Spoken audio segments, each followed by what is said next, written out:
There's something that happens when you get incredibly close to what you want more than anything else. A feeling, a reflex, an instinct. Call it whatever you want, but something changes. Something very critical changes. The world starts to feel smaller. That's what happens when people experience the same sensations together. When they go crazy together. Stakes will do that. Years of sacrifice and commitment that have come down to split seconds will do that, especially when you can only watch and hope. Burke gets the trailer, but Gary! But when you can do more than that, when the outcome is in your hands, your grasp. He has taken over this game. When what you do will impact a piece of forever. Big time play! What that feels like must be incredible. The Cardinals close big and move on to Monday night. Michigan on its way to the championship game. My goodness! There's something that happens when you get incredibly close to what you want more than anything else. And that makes the final step absolutely unforgettable to watch.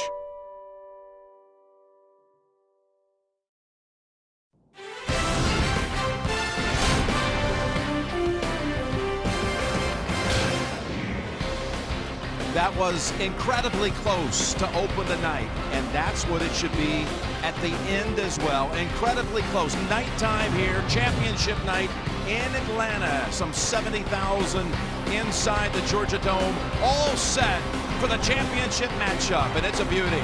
The Louisville Cardinals and the Michigan Wolverines. And hello, friends. Jim Nance along with Steve Kerr and Clark Kellogg.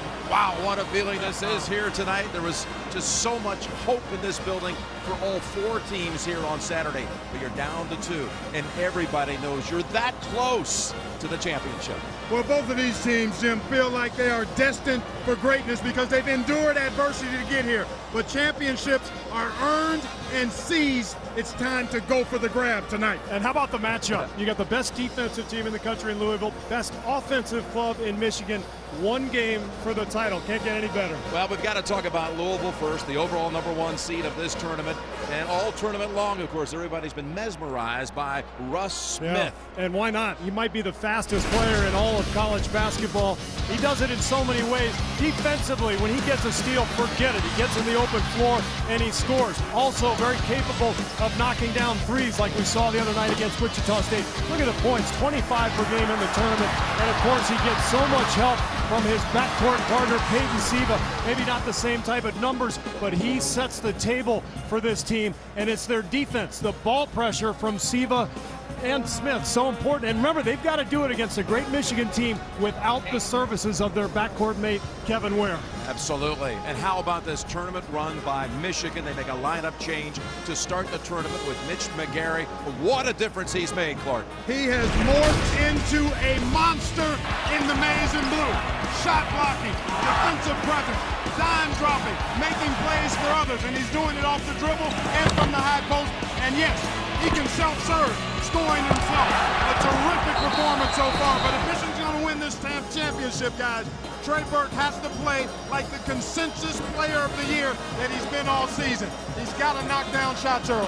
It is a dazzling matchup here in the Dome. Michigan and Louisville, and we'll pick it up with Greg Gumbel and the team on the desk when we continue on championship night on CBS.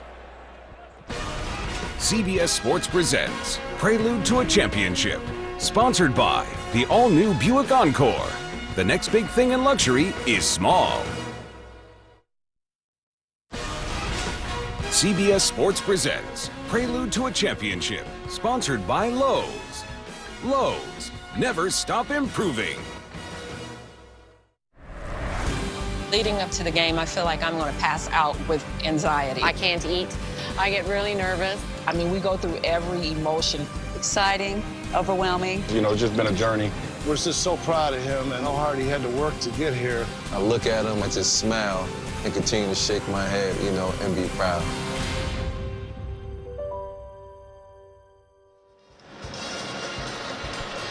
As you look at the NCAA championship trophy, it seems some of the family members are just as eager to get started as are the players. Welcome back to Prelude to a Championship. Tonight, Michigan seeks its second national title, while Louisville is vying for its third. Our tip time is set for 23 minutes past the hour. And good evening, everyone. I'm Greg Gumbel. I am joined by a quartet of basketball fans who wish this tournament didn't have to come to an end. My partners, Greg Anthony, Doug Gottlieb, Kenny the Jet Smith, and Charles Barkley. Admit it, it's the last night, but you really don't want it to end, do you? I'm ready for this game. This place is awesome. What do you expect? Well, it's going to be up to Louisville's bench to play as well as they did Saturday, because this is going to be a much better team. I think they're going to miss Kevin Ware tonight. I don't think that bench can play as well as they did Saturday. I think that's going to be the difference in the game. So I'm going to pick Michigan to win.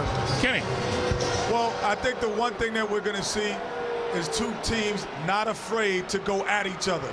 There is no holding back. There is no, well, we're going to see what they do best. These two teams understand that they can play with each other, and we're going to see a high-scoring, high-flying, and an exciting game. So I cannot wait for it to start. You got to match the physicality of Louisville. Louisville's going to smack, they're going to grab because they want it really, really bad. That's the way that they play. But you also have to maintain your poise, because this game's going to be tightly officiated early, but then it's going to get loose. And when it gets loose, that's when Louisville in the second half takes over. For a young Michigan team, can they maintain their poise? That's going to be really important. Also, I think from Michigan's standpoint, Mitch McGary has to play well. I think he's going to have an impact. Far different matchup, though, because it's not just about James, it's also about Harold. So he's going to have both of those guys. And can Michigan deal with the pick and roll of Louisville on the half court? Michigan doesn't turn it over. So I don't think Louisville gets as many runouts.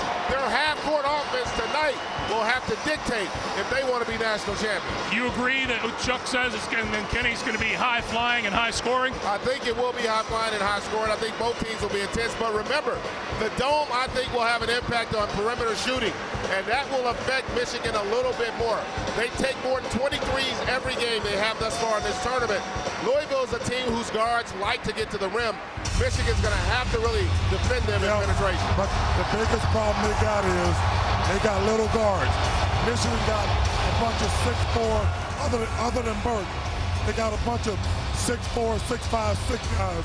That's why I think they're going to miss Ware, because Smith and Siebel, they're very little. I think they're going to have trouble guarding the Michigan players. The one thing that you're going to see as well is the ability of a shot blocker to change the game. He didn't do it last game, but this is the national championship, ladies and gentlemen, and Dang has to be there with all of that defensive pressure. If Louisville wants to take this back to Kentucky, he has to be there. And he wasn't the only one who didn't play well. Nick Stouts just no-showed. Trey Burke didn't play great. You go to the Louisville side, and Russ Smith came out, looked like he was very, very tight. But I think the point that Greg made is probably the most important one. Defending both teams. Louisville offensively is not great, but off the pick and roll, they turn the corner and they get running downhill. And then, of course, everything Michigan does is off the ball screen with Trey Burke. Whoever contains the ball better wins the game. All right, it has already been a big day for Louisville head coach Rick Pitino. A short while ago, our Tracy Wolfson caught up with us. First off, congratulations, Coach. This morning, you were elected into the Hall of Fame. How great of an honor is that? Oh, it's a tremendous honor. As a coach, you realize that you haven't rebounded, you haven't made a bucket, haven't created an assist. It's all the players along the way that assist you to get here.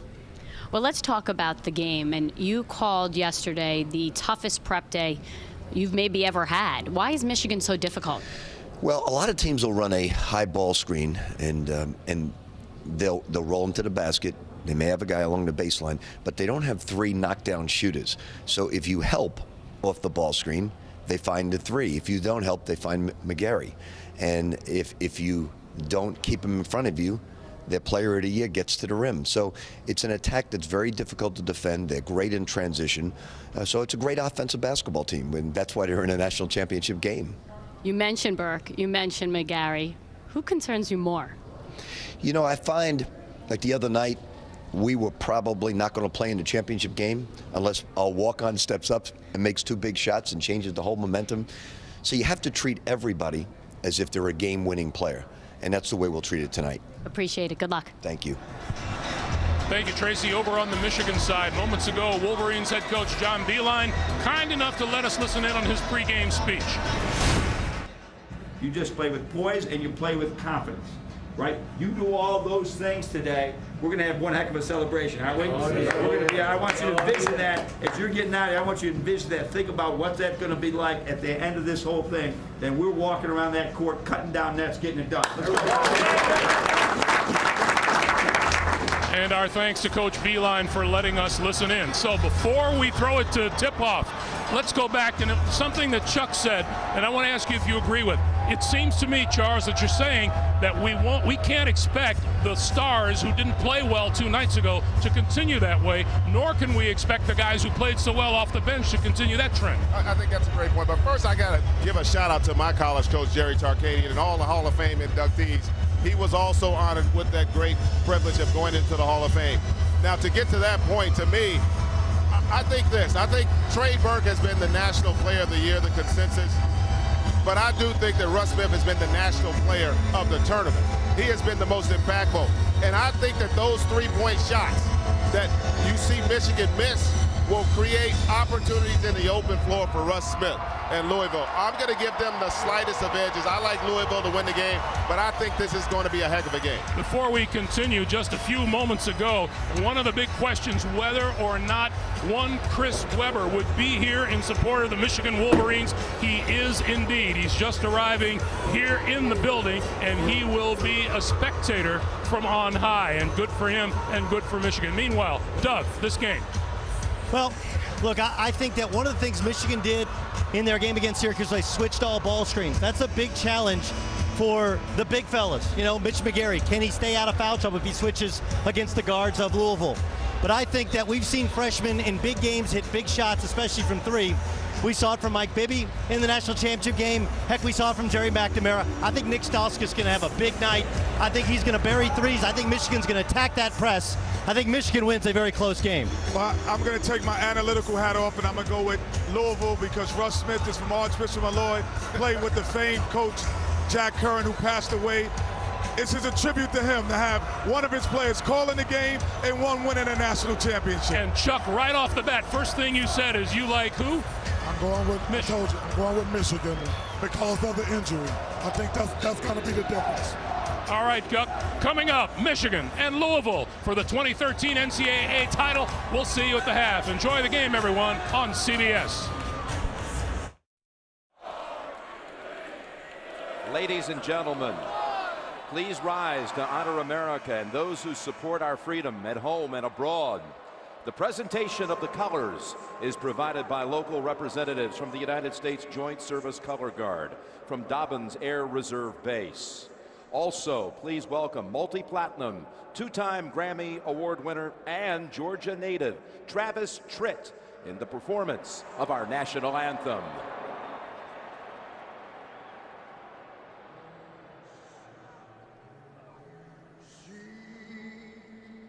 By the dawn's early light, what so proudly we heave at the twilight's last gleaming, whose broad stripes and bright stars through the perilous fire o'er the ramparts we watched were so gallantly streaming, and the rockets' red glare, the bombs bursting in air, gave proof through the night that our flag was still there. Oh, she does that star-spangled banner yet wave.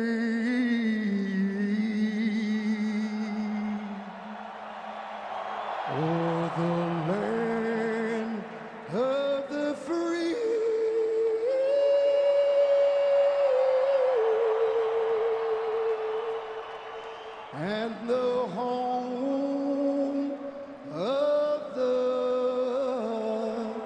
brave.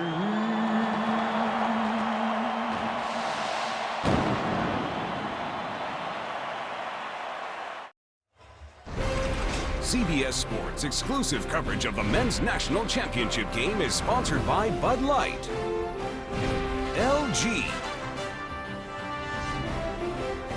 Buick, and by Coca-Cola Zero.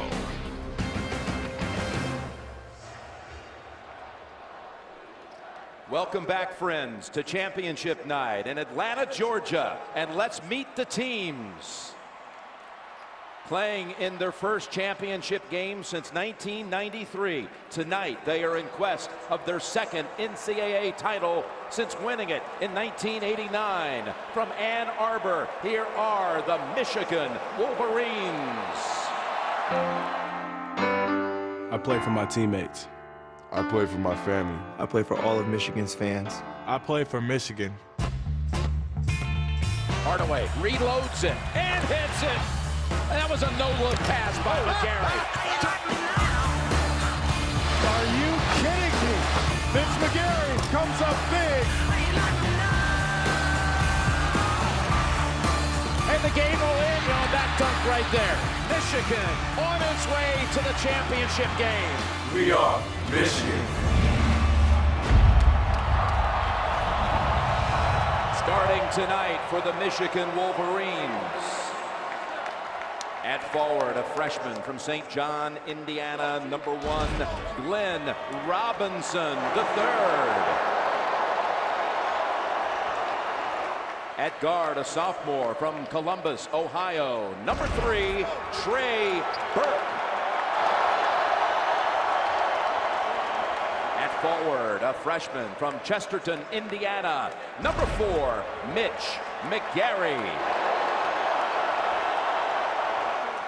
At guard, a junior from Miami, Florida, number 10, Tim Hardaway Jr.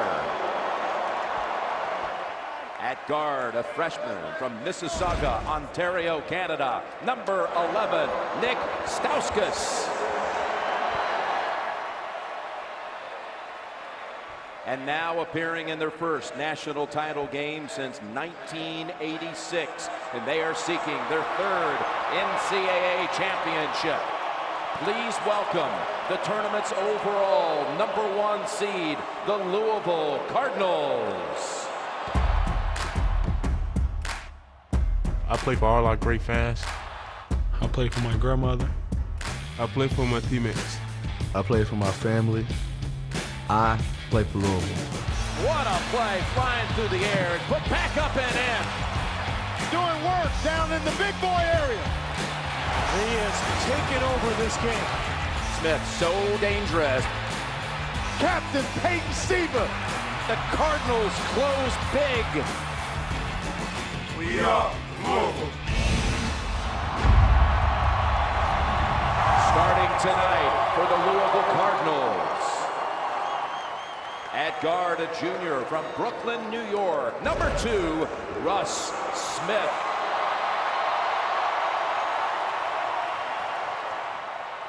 At guard, a senior from Seattle, Washington, number 3, Peyton Siva.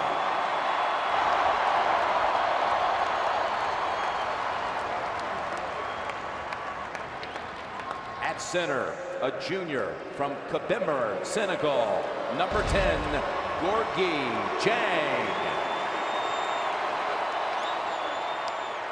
At forward, a sophomore from Chicago, Illinois, number 20, Wayne Blackshear.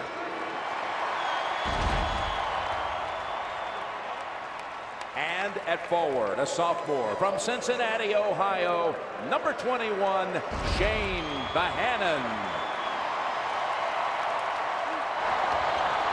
And introducing the head coaches for Louisville in his 12th season for the Cardinals, Rick Pitino.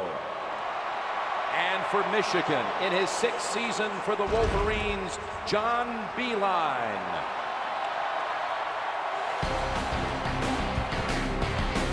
pair of coaches, each 60 years old. Their teams poised to take the title tonight here in Georgia.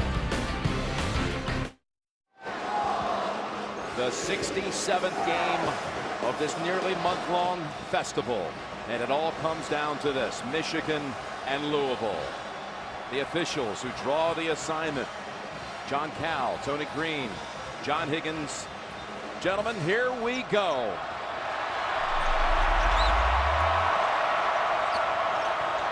And it's Siva on a little pick and roll, and that gets shut off quickly by McGarry in Michigan. The Cardinals, who have won 15 straight. Siva drives in, too strong on the layup, and Hardaway finally able to pick up the handle. And guys, what are you expecting at the start?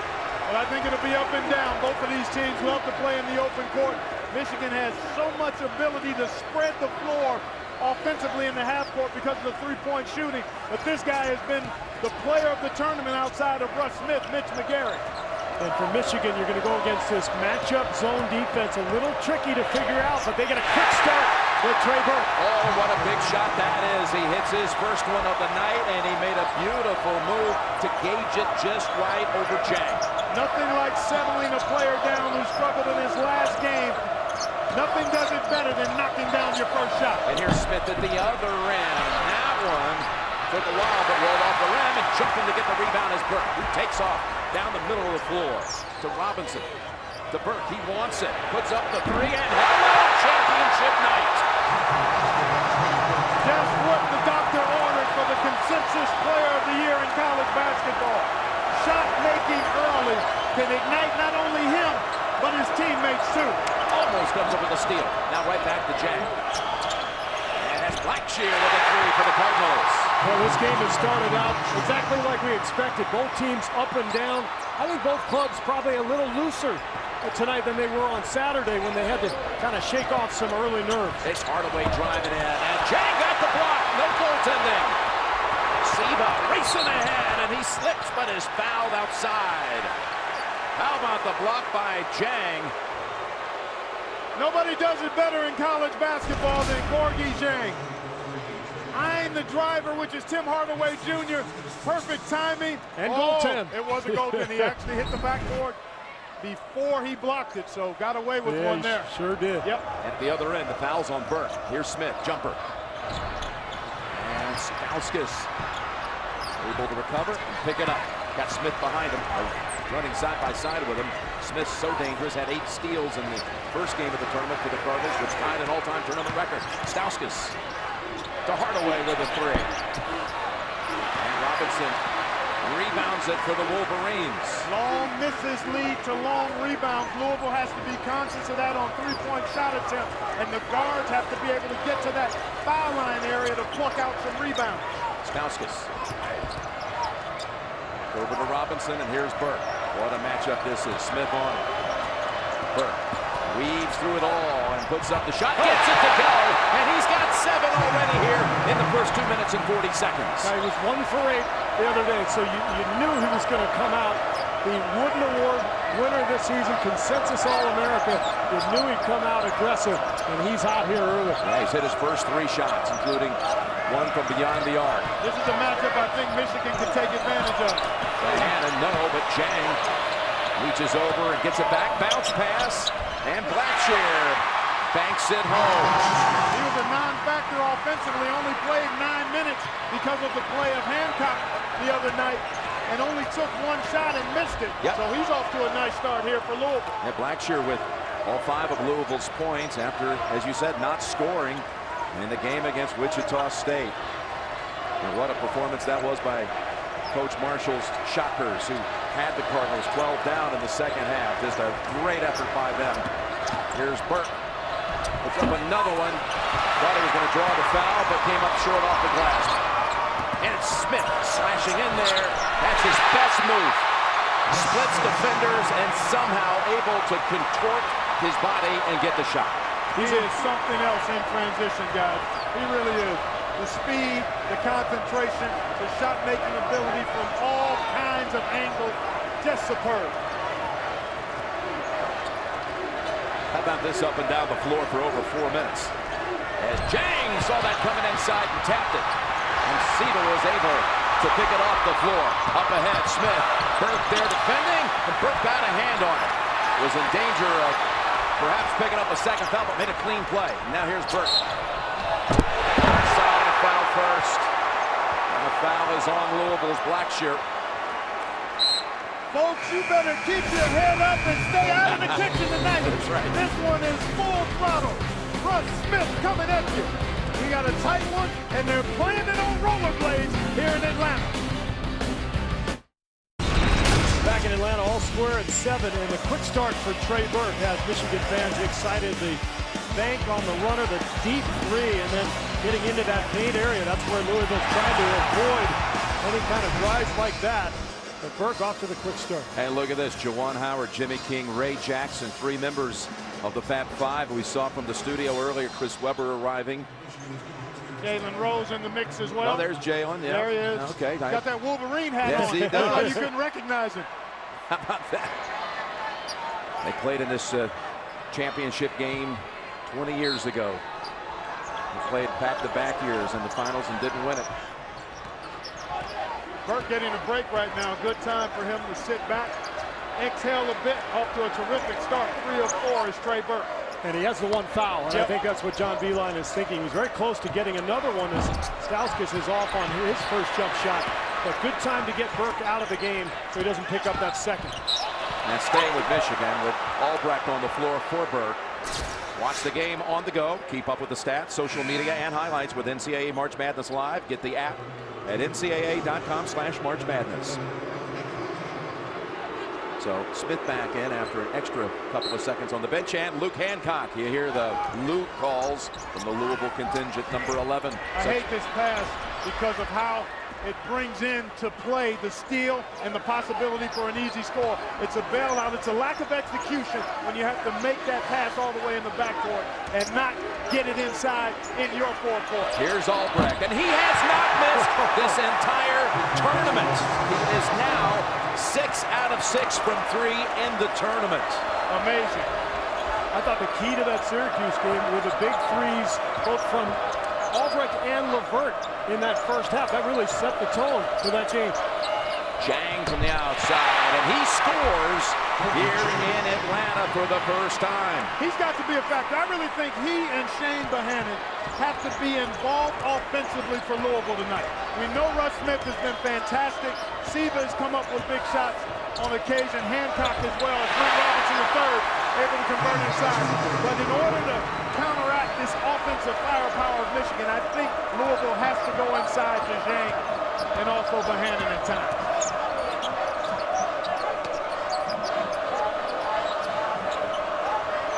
Smith, got McGarry on the switch off down low. That one is open, and that is Bohannon with the dunk. Penetration from both teams. We heard the guys in the studio talking so much about who could guard, who could keep the other team out of the paint. All these guards here, Siva, Russ Smith, Trey Burke, everybody with the ability to penetrate and find teammates. McGarry, and McGarry's turnaround is good. Averaging 16 points and 12 rebounds in tournament games. After only 2 starts in the regular season, gets the nod in the NCAA tournament, and what a breakout performance. Here's Smith, quick on the shot. Long rebound comes out to Hardaway. Numbers here for Michigan. Albrecht, can he do it again? He is still perfect. Albrecht, 7 of 7 from 3 in the tournament. He was 2 of 2 Saturday. He comes off the bench here and hits 2 more in just a couple of minutes. Siva takes it in and is able to pick up the foul call against Robinson. Some kind of story taking place with Spike Albrecht. You see him run the right lane. Nice job by Hardaway with the late find. Shoulders square, feet set. Spray it, Spike, spray it. Hey, keep this in mind. Guy has 16 three-pointers the entire season. Okay, so he had 9 threes in the regular season and the Big Ten tournament combined. Got 7 now in the last 6 games. Well, you heard in our pregame Rick Pitino talk about defending everybody as if they're a potential star. And that's how you have to look at it. You never know, as John Beilein said after the game the other night, who the outlier is going to be. Who's going to step up and make some shots or make some plays that you might not expect him to make. Boy, I love this pace. So do both of these teams. This is exactly how they want to play. It's going to be a matter of who can minimize the easy scores for the opponent. So Burke comes back in, and along with him, Horford with his first action, handling it here.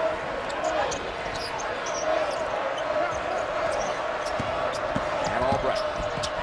He's not going to even think about challenging Jang. There's Hardaway's attempt from three. And look at Horford battling for it. And finally, they call a tie-up, and the arrow will stay with Michigan.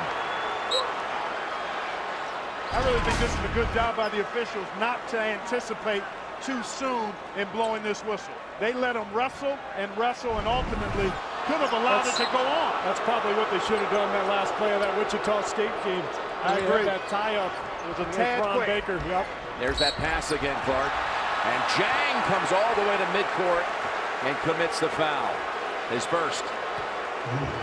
You know, there was so much talk coming into this game about what kind of pressure Louisville would put on Michigan. We know they like to pick up full court, try to cause havoc, but Michigan, on the other end, the best team in the country at handling the ball, and if they break the press, they get open looks. To this point, Louisville has picked up full court man, but they're not running and jumping. They're not really trying to expose themselves on the back end. Albrecht, this is unbelievable. Unreal. 9 points off the bench.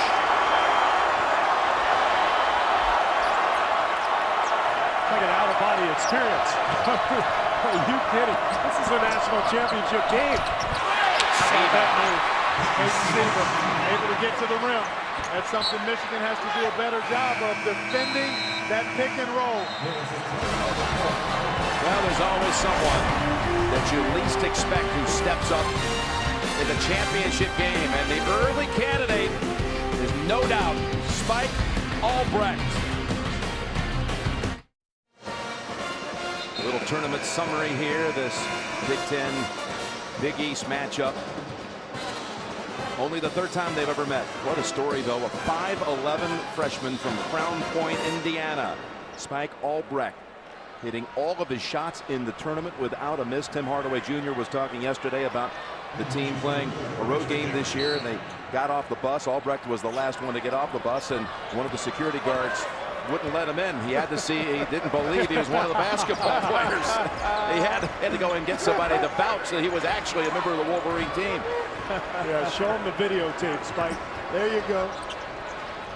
Terrific start. So much for the dome impacting shooting.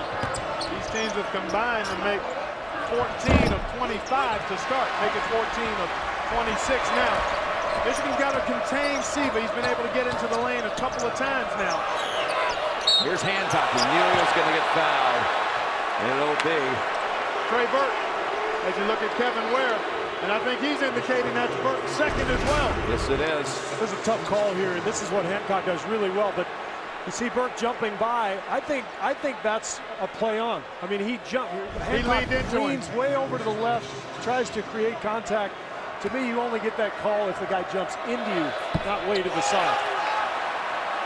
Tomorrow on The Late Show, don't miss Dave's exclusive interview with Lindsay Lohan, followed by Craig Ferguson, only CBS.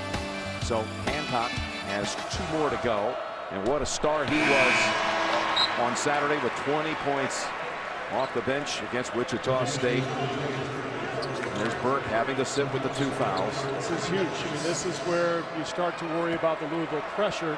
Harris LeVert comes in. You look for Albrecht to handle the ball, but Burke is Big Ten Player of the Year, National Player of the Year. He's your guy. This is where the pressure may become an issue.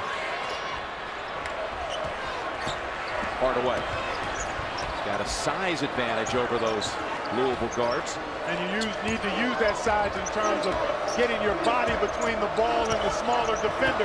Didn't do a good job there. Hancock was able to jump it.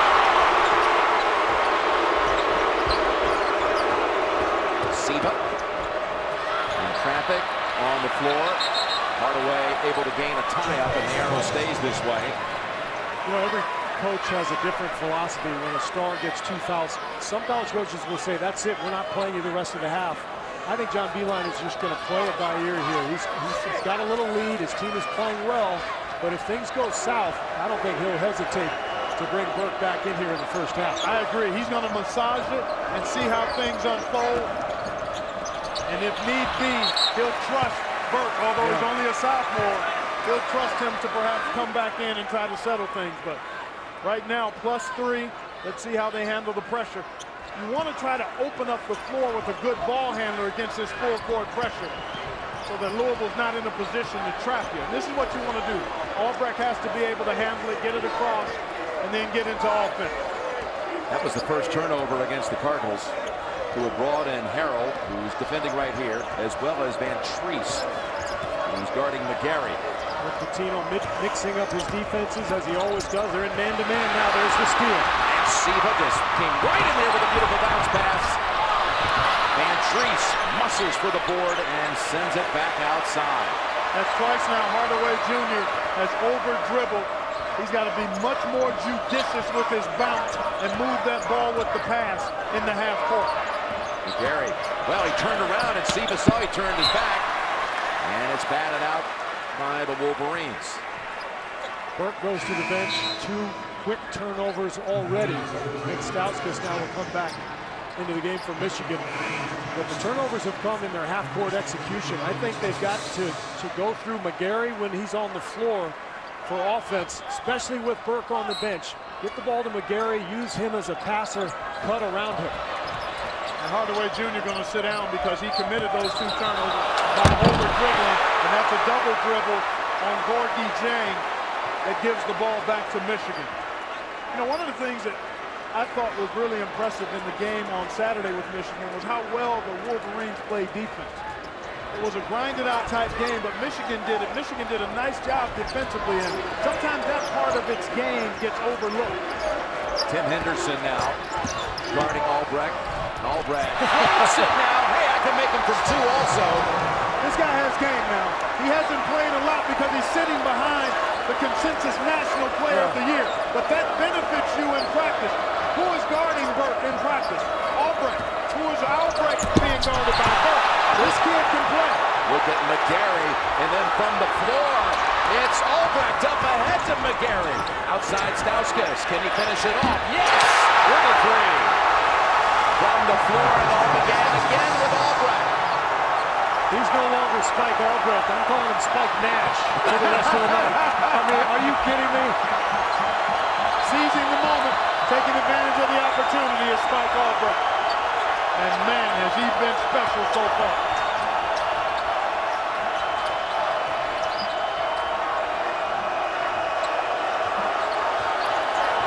Here's Smith now, driving in off the glass too long. And LeBert comes flying through to get it back for Michigan.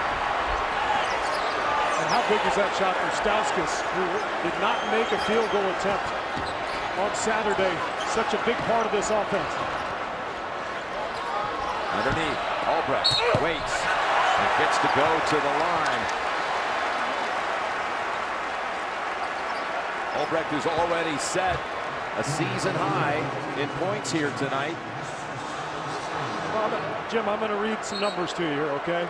Spike Albrecht averages 1.8 points per game. Yeah, that's 1.8. He averages 0.8 rebounds. I mean, this is a guy who... You got to factor that into his minutes played, Steve. On a per-minute basis, he's producing at a high level. Well, yeah, if you extrapolate it out to 40 minutes. Clark, it's Monday night here. It's the championship game. And he misses the first free throw. One thing, they're about to bring in Morgan for just a moment. They had 5 freshmen on the floor. And now Morgan, a junior, comes in for Robinson. So that little spurt fueled by Spike was a little retro Fab 5 action here. Siva comes back for Henderson. Henderson is just playing sort of 2-minute spells for Siva and Smith. Rick Pitino knows Siva and Smith are asked to do so much already, but with Kevin Ware unable to play, fatigue could be a factor, especially after all the energy they expended against Wichita State. Zone defense here for the first time by Michigan, guys. Going to try to make Louisville settle for perimeter shot. Beautiful pass. Oh, and Jennings beats that zone with that pass. We saw that with Michigan with Mitch McGary against Syracuse. You get a good passing big man at the high post, then he can turn, look, and dump it down to a teammate. Foul on Smith as we go to the break. Maize and blue all over Atlanta. Trey Burke from deep. Spike, Albrecht. Show him what you got.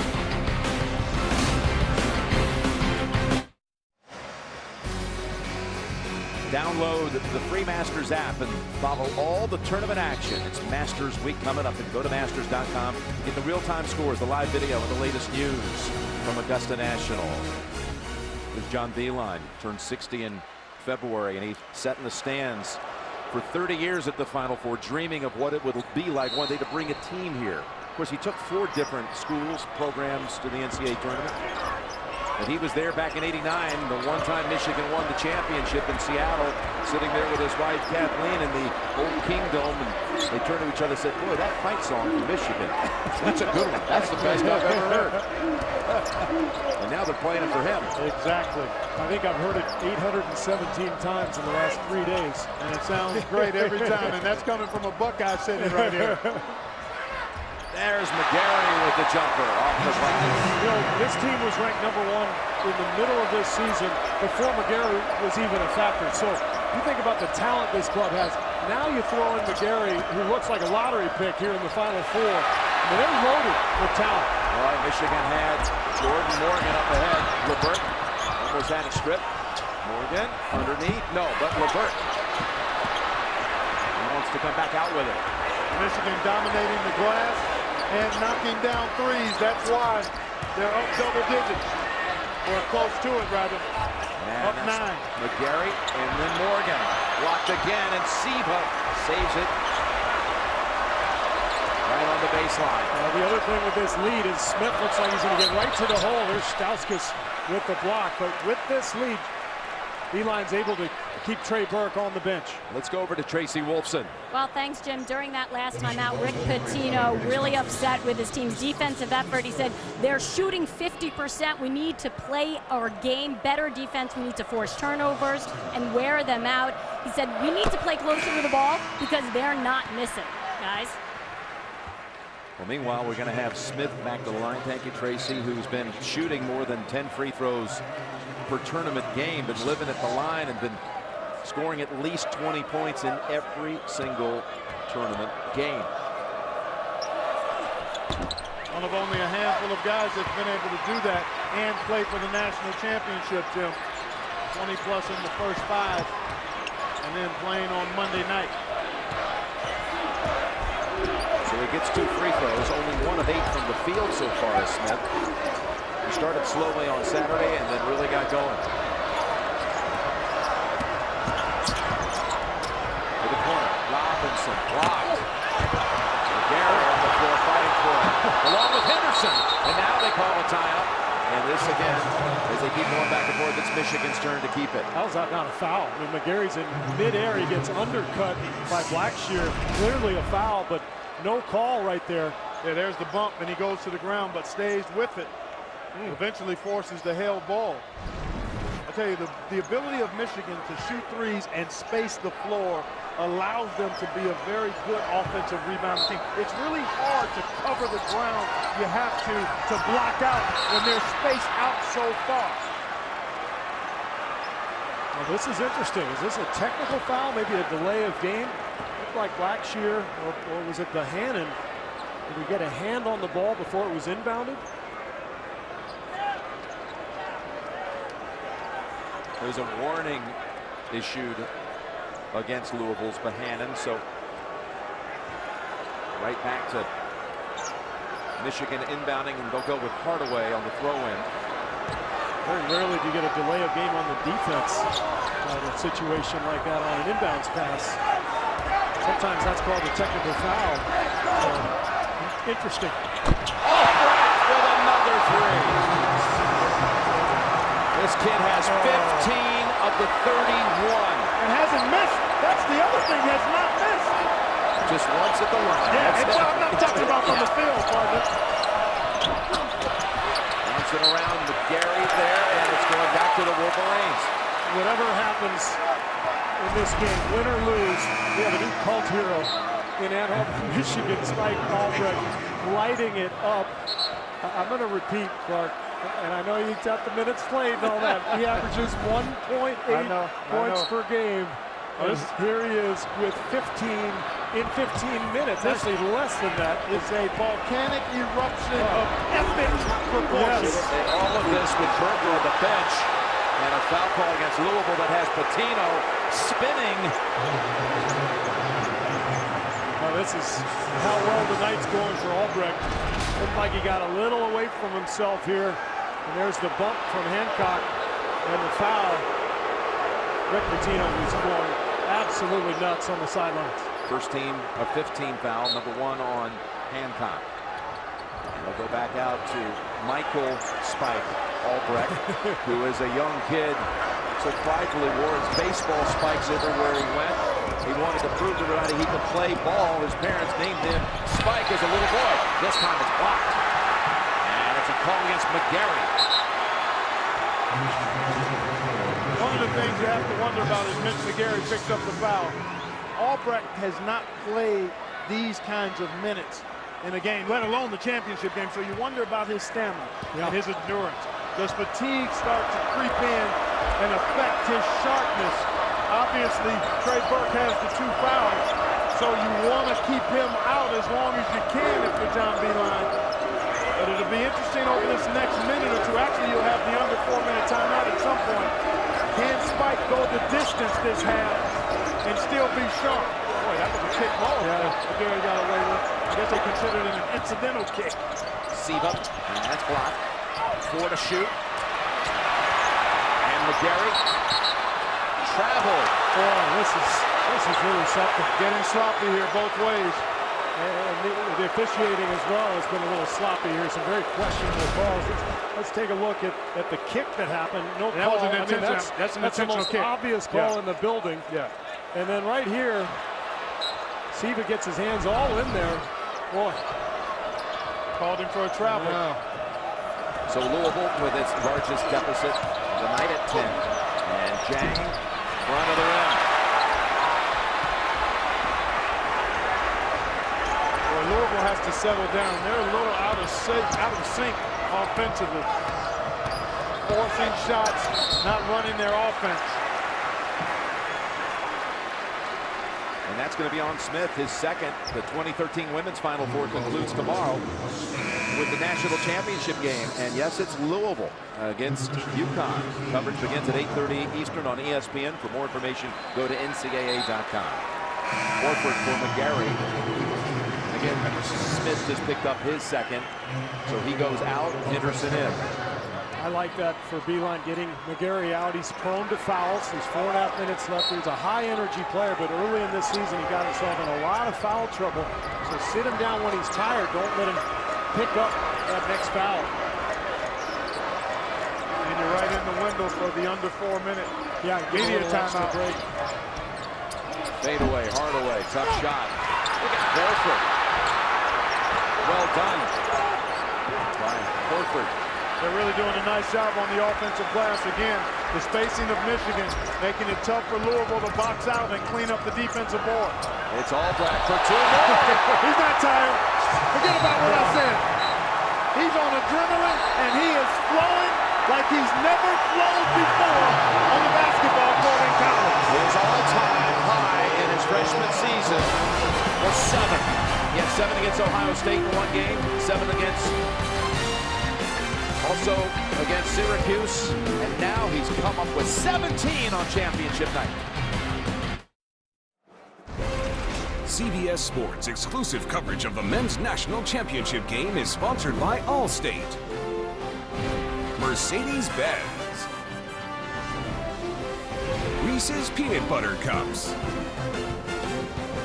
and by AT&T. Back in the Georgia Dome, Jim Nance, Steve Kerr, Clark Kellogg, Tracy Wolfson. And just look at the rebounds +9. In fact, points +9 since Burke went out with 2 fouls. And Louisville has not hit a shot from the floor in over 4 minutes. I think the rebounding is big. We heard the guys in the studio talk about this in pregame show. Michigan's a finesse team. A lot of this game was about, could they withstand the physical play of Louisville? Could they scrap and claw for rebounds? And that's exactly what they've done. There's Burke, 2 fouls. So you wonder about the rhythm that he's going to come back with, but the performance of Spike Albrecht, I mean, we're trying to find a comparison. We're sitting here during the timeout. Who has done what Spike Albrecht has done in the history of this tournament? He stands alone. 17 points in less than 17 minutes into this game. I can't recall anybody close to that type of production under these kinds of circumstances off the bench. And replacing the consensus National Player of the Year. By the way. Going against the guards who've been the talk of the tournament on the other side, too. Up 12, Michigan. The 2 biggest comeback wins of this tournament by the 2 finalists. Michigan 14 down, 7 minutes to go in Dallas. And what a comeback win that was, eventually in overtime. And then Louisville 12 down Saturday against Wichita State with 13 minutes left. Here it's 12 with Spike Albrecht. 17 points, 6 out of 7 from the field, 4 out of 4 from 3. Louisville's not going to panic. I mean, they just came back from this deficit, as we saw in the graphic. They were down 15 to Syracuse in the Big East tournament final. Came back, no issue. They've got to just remain poised. Stay in the know. Download the Team Stream app from Bleacher Report now. And get real-time news and alerts for all your favorite teams. There's Hancock, very reliable at the line. Well, one thing about making free throws or buckets, you get a chance to get into some full-court pressure, and that's what Louisville does. We saw it Saturday night. Hardaway struggled with the ball and earned him some time on the bench. This time he takes it himself and makes it pay. That's the issue. When you press full court, you're vulnerable at the other end, and Michigan has a lot of weapons to hurt you with.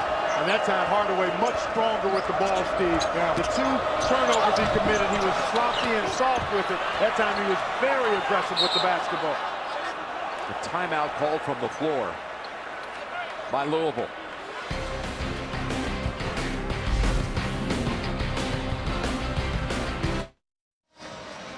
Coming up, AT&T at the half. Greg Gumbel and the team. Greg Anthony, Doug Gottlieb, Kenny Smith, and Charles Barkley break down this first half. And the awarding of the Naismith Trophy presented by AT&T to the Player of the Year. All coming up on AT&T at the half. Pretty big 3 minutes here, would you say, Clark? Without question, Steve. Louisville has to find some level of rhythm and continuity on offense. There's Hancock hitting the 3. That's a good start. Now they get into the pressure. They don't want to open up the floor with useless gambling, and they also don't want to foul. But that's because of the gamble by Montrezl Harrell. It put his team in a tough position defensively there. Hancock hitting that shot, the first field goal in 4 minutes and 55 seconds for the Cardinals. And Hancock actually gets the whistle at the other end, his second. And it's a 1-and-1 for Slim Robinson III. You know, you guys have heard of RG3. Well, he's known by his teammates as GR3. Well, and he's been something in this tournament, shooting 62% in the 5 games coming in, averaging 13 points. How about this number?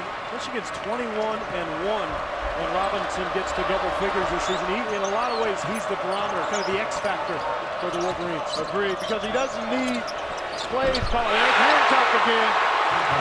Well, you got to feel like what he was able to do the other night has him stoked with confidence. Yeah, you're starting to get a little flashback these last 2 trips down the floor, what he did the other night. He and Henderson. So he puts up 6 in 36 seconds.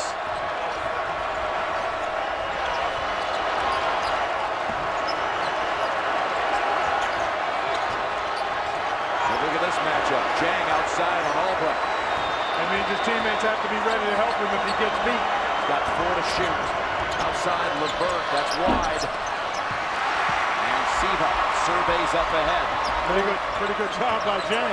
No less Smith in the game. Ready for another one. It's Hancock again.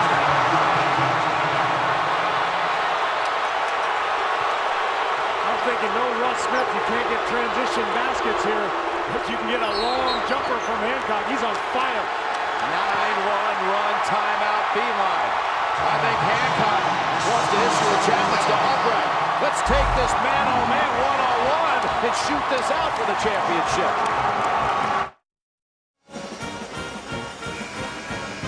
Boy, Luke Hancock saved the day for the Cardinals on Saturday. He might just do it again here on Monday night. 3 consecutive three-pointers, his team in a big hole. And now emotionally, confidence-wise, they are right back to where they need to be. 3 shots of espresso there. Compliments of Luke Hancock. From Roanoke, Virginia, the son of a retired CPA, and he's proven he knows a thing or two about how to put up numbers himself. Coming off 20 on Saturday and 9 big ones here in the late going first half. McGarry. A nice rebound, snagged by Blackshear.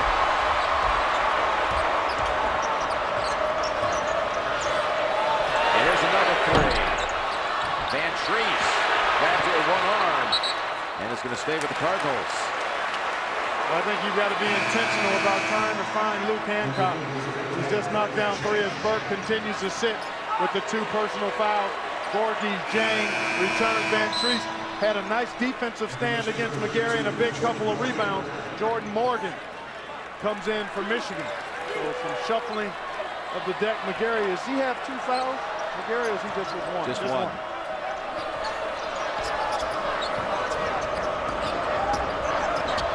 Here's Hancock.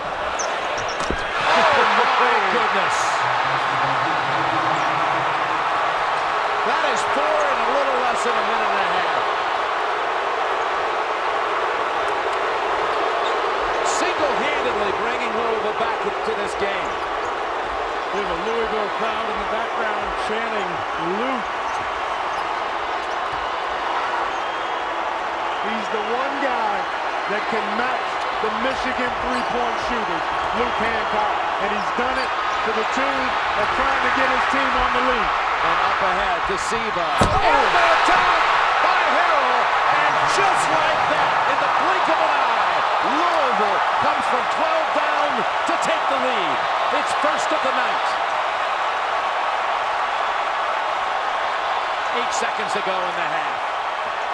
Albrecht driving in, gives it up, and a push foul called on Louisville with 2.5 seconds to go in the half. It's called on Blackshear. A blitzkrieg by the Cardinals, and this is the tail end of it. Montrezl Harrell wrecking that rim. Beautiful pass by Siva off a turnover. And boy, it didn't take long, guys. No. About 90 seconds, wasn't it? Maybe about 2, somewhere between 90 seconds and 2 minutes. 1-and-1 for Robinson. Ties it with that one. Hancock had 14 unanswered points because he had the free throws also and the 4 threes. And then Harrell gets the dunk. Finally put someone else in the scoring column. Now to get the lead regained, and that's Robinson putting Michigan up 38-37. What an explosion both ways. Albrecht first for Michigan as John Horford returns, and then Hancock. And here they inbound to Siva. He launches it midcourt, and he gave it a shot. Michigan led by 12 with 3 minutes left. But Louisville closes the half on a 14-3 run. This is setting up to be an all-time classic. This thing almost went in. I wouldn't have been surprised after what we saw in the first half. No, I'm kind of surprised it didn't drop. Let's go over to Tracy. Thanks so much, Coach. You had a 12-point lead there. They were able to tie it up, and then you regained the lead here. What happened down the stretch there? Tracy, it's just a great basketball game. Look at those storylines out there with Hancock and Spike Albrecht. It's a basketball game. It could go back and forth like this all the time. So we were hot, then they got hot. Their pressure bothered us a little bit. The second half is the same way. It's going to be one of the best games ever. We wish you the best of luck. Thanks a lot, Jim. Thanks, Tracy. We tried to warn you, folks. Yes, we did. Strap it on. It's the end of the first half with the score. Michigan 38, Louisville 37. We'll send you to AT&T at the half. After these messages, you're watching the NCAA Men's Basketball Championship on CBS. Miller Lite, Jeep Grand Cherokee, and by Warner Brothers Pictures, The Hangover Part 3.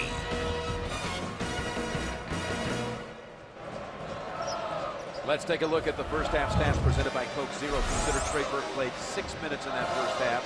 Smith and Siva, 2 out of 13 from the field. It really, forget the numbers, it gets down to 2 guys. It gets down to Albrecht and Hancock. Albrecht was unbelievable. He saved the day for this club with Burke on the foul, on the bench with those fouls. And he comes in knocking down shots from all over the place. A couple spot ups, one off the dribble, off a high pick. He was just on fire.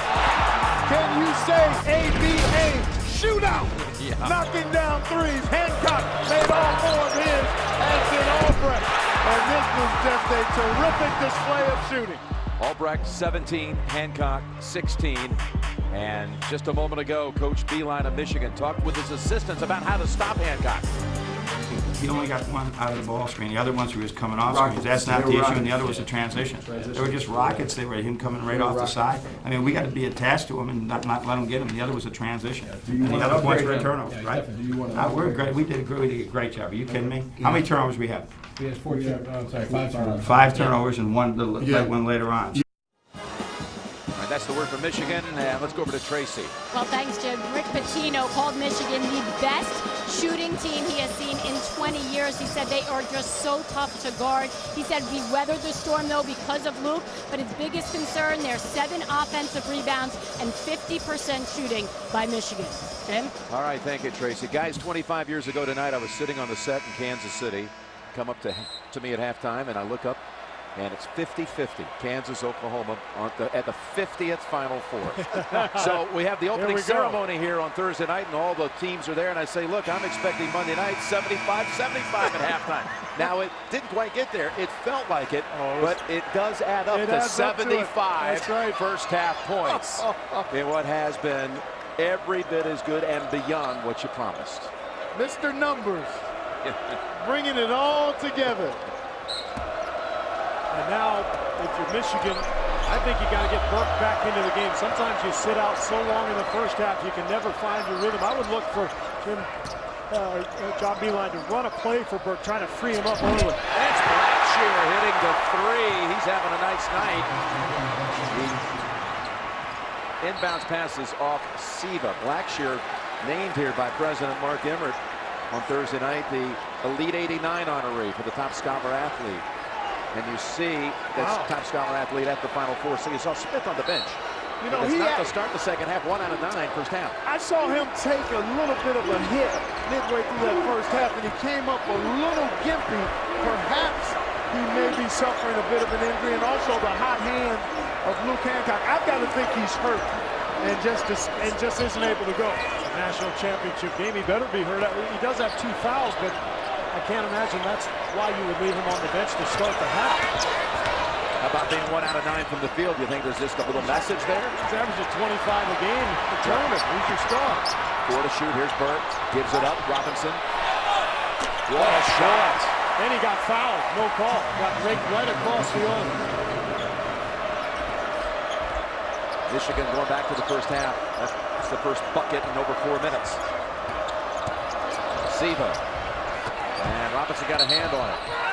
Jang was on the line. It's going to Michigan. Watch Robinson on this pull-up.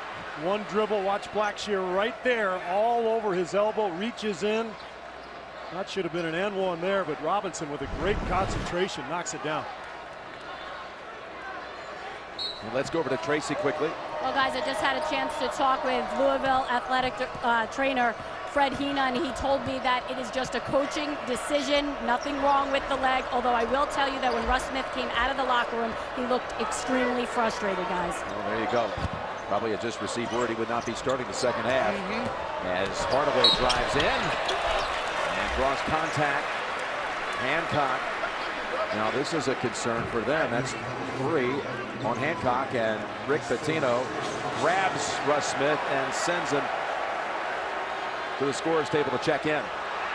I don't know if I've ever seen this, guys. I mean, Russ Smith, 25 points a game, your star player. I know he was a little out of sorts in the first half, 1 for 9 shooting, but Mark, can you ever remember I can't remember, but I will say this. He and Rick Pitino have a really unique relationship in terms of how Rick coaches Russ. And I think that allowed Rick to feel like he could do what he needed to do there, get Russ's attention and try to get him back engaged, because he was out of kilter and certainly was pressing and forcing a bit. But I think it goes to the relationship that they have, and it's a pretty unique one. He has a special relationship with all of his players, but he and Russ have hit it off in a different kind of way. So I think that's why he felt okay making that move. We'll see how it plays out here. Bohannon challenging McGarry and gets it to go. Tough shot. I'd like to see Louisville do more of that. Really get Bohannon involved. He's so powerful. He's so quick off his feet. He's got such a nice touch. They need to give him some opportunities to put pressure on the defense inside. And another whistle on the Cardinals. It's on Siva, his first. Well, you can see Louisville looking to pick things up defensively, pressuring the ball, coming from the weak side, and that looked like a clean play. He got the ball first. Normally, if you get the ball first, the officials will let that one go. Big break there for Michigan. That's a lay-in at the other end.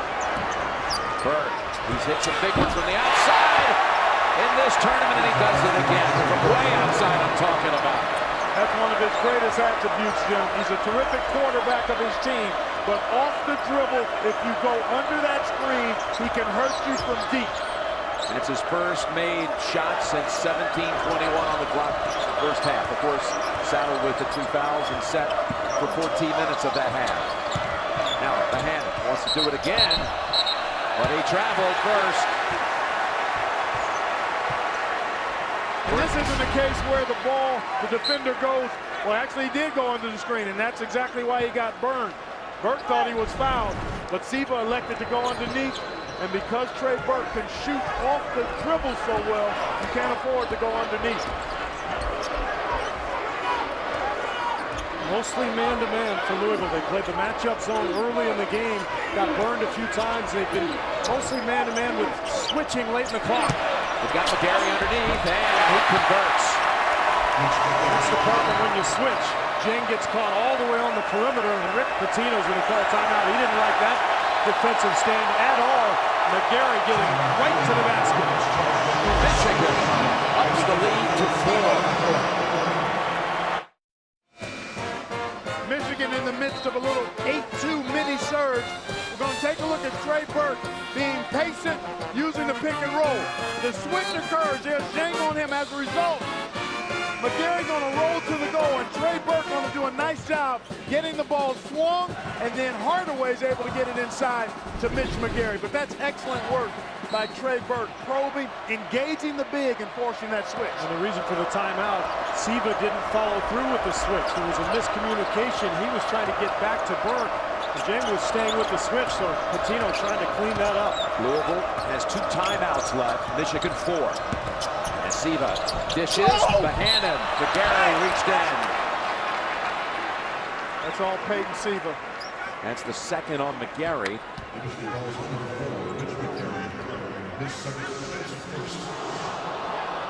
Bohannon has had a couple of handles down on the blocks and starting to look like he thinks he can do some business down there.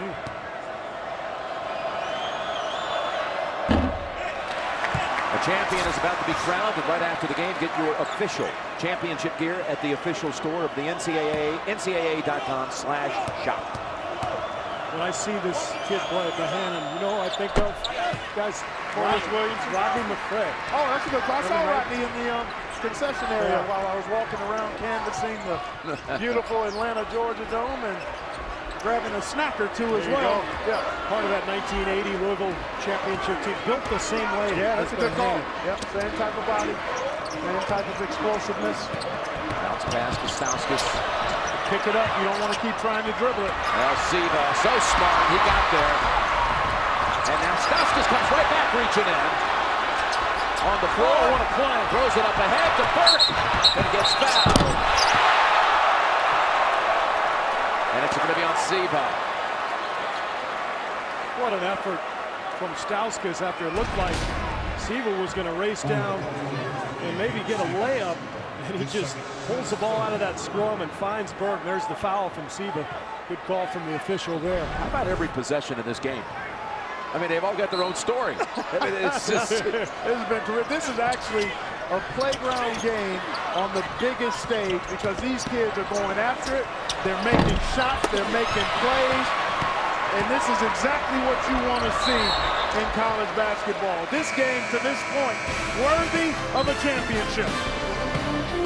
Yes, indeed. Championship Monday, Michigan 46 and Louisville 43. Back in Atlanta, 3-point lead for Michigan. What a game we have here. Trey Burke picks up the early fouls. Spike Albrecht, who's about to come back into the ball game. That first half was one of the most amazing things I've ever seen. Steve, it was absolutely beyond description for him to play the way he did, make all of his, actually missed one shot, made 4 threes, and really carried Michigan to a double-digit lead in the absence of Trey Burke, the consensus college player of the year. Now he'll come back in with Burke playing side by side, at least it appears that way with the timeout. And that gives Michigan 2 ball handlers, a couple shooters. We heard Rick Pitino talking about the shooting of this club. Where do you know, who do you play off of? There's really nobody to cheat off of. Hey guys, how about McGarry, who's been such a dominating presence the first 5 games of the tournament, and not so much so here tonight. Not as much, but he's the guy that still you have to defend. He's a big presence. He gets to the glass, and he's a good screen setter. So he's still, even though his numbers haven't said he's had the impact, he's still somebody that really is high on the priority list for Louisville scouting report.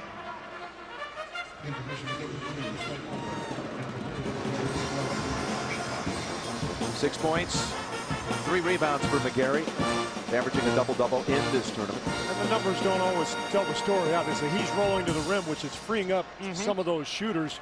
And Jang has done a nice job tonight blocking shots, clogging up that lane, going head-to-head with McGarry. Now let's talk Louisville here. They bring Hancock back in with 3 fouls. And Siva hits the floor, keeps on dribbling. Spins around McGarry. What a shot. Oh, man. Hayden Siva. Oh, my goodness. That was terrific. The hesitation dribble, and he actually had an easier layup. He actually created the difficulty of that shot, but still managed to get it up and down.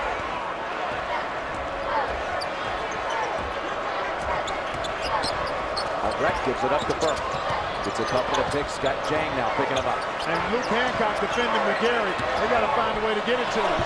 Jang taps it outside to Blackshear. And off goes Siva. Poor decision by Burke. McGarry had the mismatch. Jang passes it down low with the hand and hits the bucket. How about 6 assists for Gorgie Jang? Terrific passer. Underrated passer, I think, for Louisville. And they've got the 1-point lead. Spin move, Burn, and it almost falls. He'll go to the line for 2.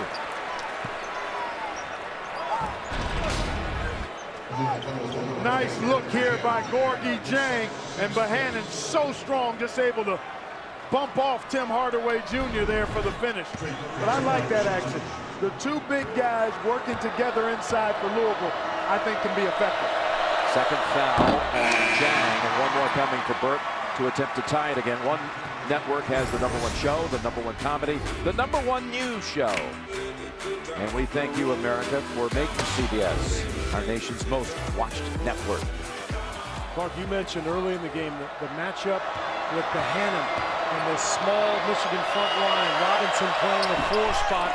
A lot of teams have exposed that with Michigan's defense during the regular season. I think Michigan needs to pound it in there to Bohannon this half. Really put pressure on the Michigan defense. Couldn't agree with you more, especially if you're in the half court. Really be intentional about trying to get that ball inside. Smith put it up wildly, and McGarry running the break. Hop ahead to Robinson, and the ball is knocked out by Hancock. It'll stay with Michigan. Not a good break that time. The guys from Michigan too close together. breaked up. You want better spacing there and that ball in the middle to try to create a numbers advantage. It was Siva who knocked it out. Back out high to Albrecht.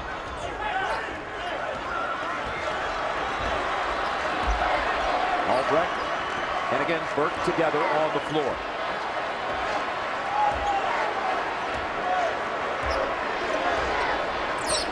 The threes battling here. Siva and Burke. And now McGarry. Pushes it outside. Hardaway. Robinson almost snares it. And it's Jack. And now Siva driving on Albrecht. Scoops it up. No. And Bohannon again very active underneath in this half. Coming alive in the second half as he did on Saturday. He had all 10 of his points in that second half Saturday, Jim. He is such a load on the weak side glass. Look at him carve out space there. He has a size and weight advantage on Hardaway Jr. and just muscled him out. Now they're turning that rebound situation. Remember, Michigan really dominated the glass in that first half. But Louisville making a stand here. And McGarry has to go to the bench. That was his third, so Horford in for him. And Bohannon will shoot another one. He's a Cincinnati kid who's been competing against Trey Burke in the Buckeye State since the two were in the third grade. All kinds of tournament action. They've known each other for a long, long time. Hits them both. Steve, you talked about Michigan enjoying that rebounding advantage in the first half. The reason they did is because they spaced the floor and moved the ball with the pass and got good shot attempts. So far in this half, they're trying to drive it. Burke has driven it in and forced some tough shots. And there's another forced pass, that time by Albrecht. Hancock looking around. Finds a man open in the corner. Smith, can he? Yes, he can! And Louisville now takes its largest lead of the night at 5. Remember the cumulative effect of the Louisville pressure defense. They haven't forced a lot of turnovers, but they take your legs from you over time. We saw it against Wichita State. Smith had been only 1 of 10 before that one, and that's going to count. It went in anyway for Hardaway. So Smith, after 1 of 10, is able to hit a 3. Here you see Albrecht trying to force a pass between a couple of defenders. This turnover led to the 3 by Russ Smith as Michigan was cross-matched in transition.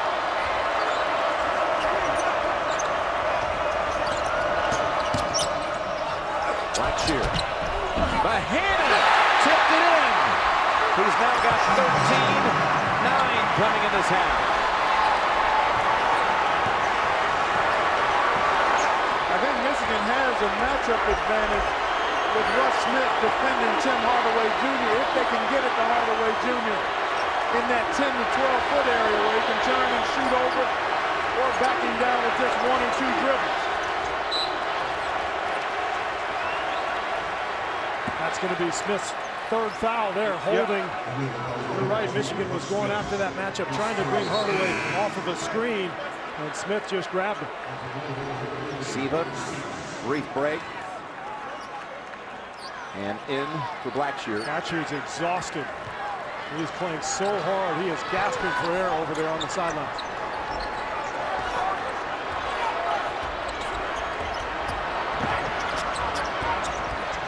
Burke comes back out.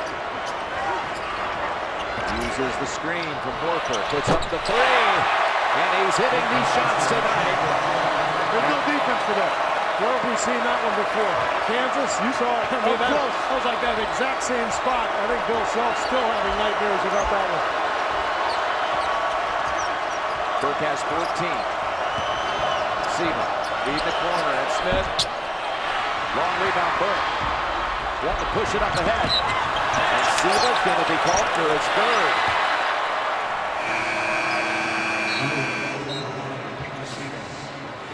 This is what we call in the gym range.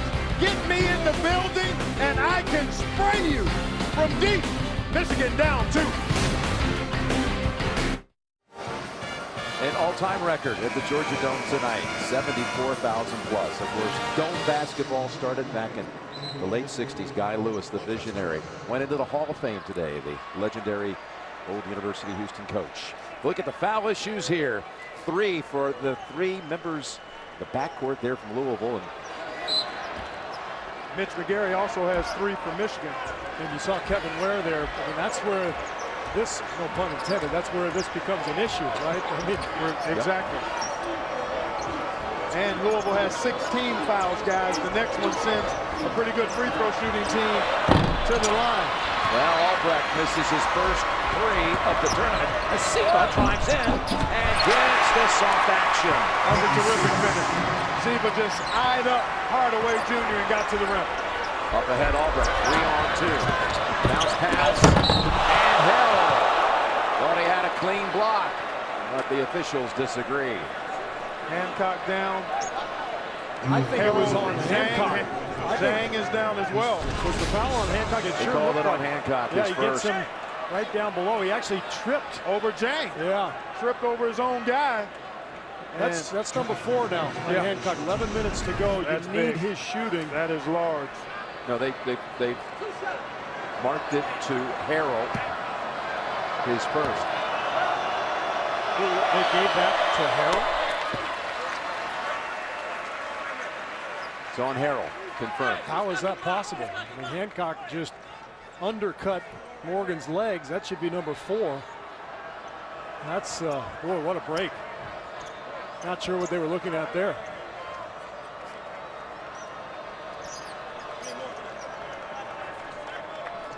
I like the way Albrecht attacked that pressure. If you're Michigan, it's tough sledding in the half court. So if you get a free run in transition to beat the press, you attack. Remember what happened against Syracuse when they were trying to close the game out the other night? They got very cautious, and it really hurt them. Yeah, it did. Yeah, when a team is pressing you, you can't drive the car with the parking brake on. You got to push that thing full throttle ahead, and Albrecht did a nice job with the late bounce pass too. Jordan Morgan trims it to 56-54. Cardinals. That's Siva inside. An easy basket with the assist outside by Hancock. That was a called play, a nice little screen at the foul line. Back screen freed up Peyton Siva for the easy one.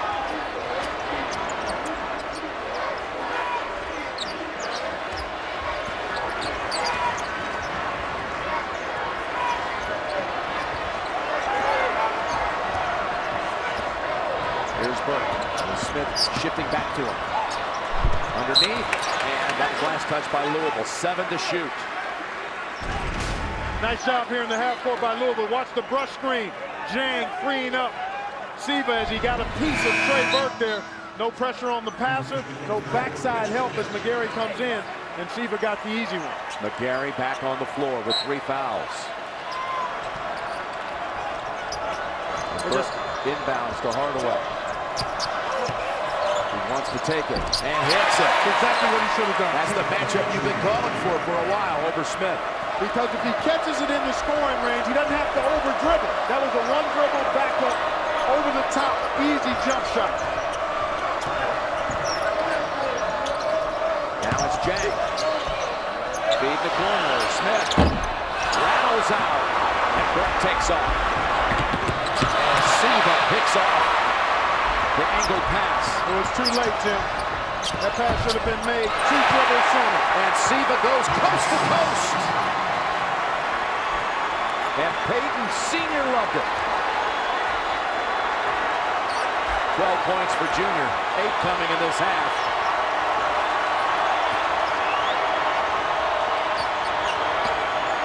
Hardaway. Oh! My goodness! And his dad's celebrating too.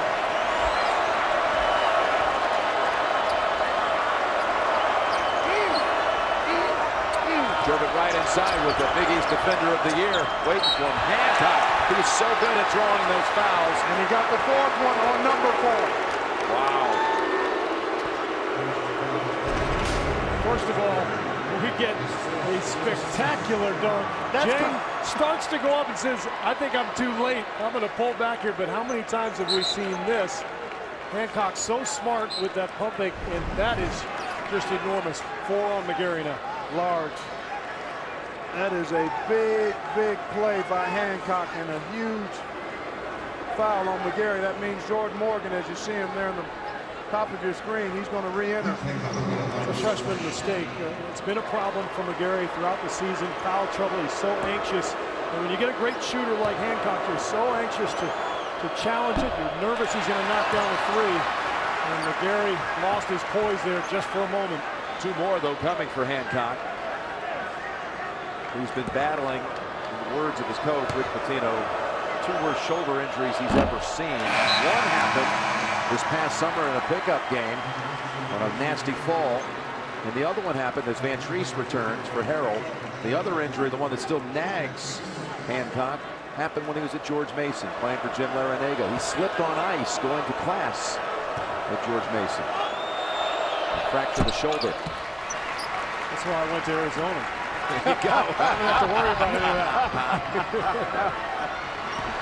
Well, how do you find points here? Now, you don't have to worry about McGarry if you're the Louisville defense, so you can really play hard on these screens for Robinson and Hardaway. You don't have to worry about that roll man quite as much. I think this is your guy here, but he can't settle for quick jumpers. You got to try to score inside of 15 feet against Hancock, who has some foul trouble.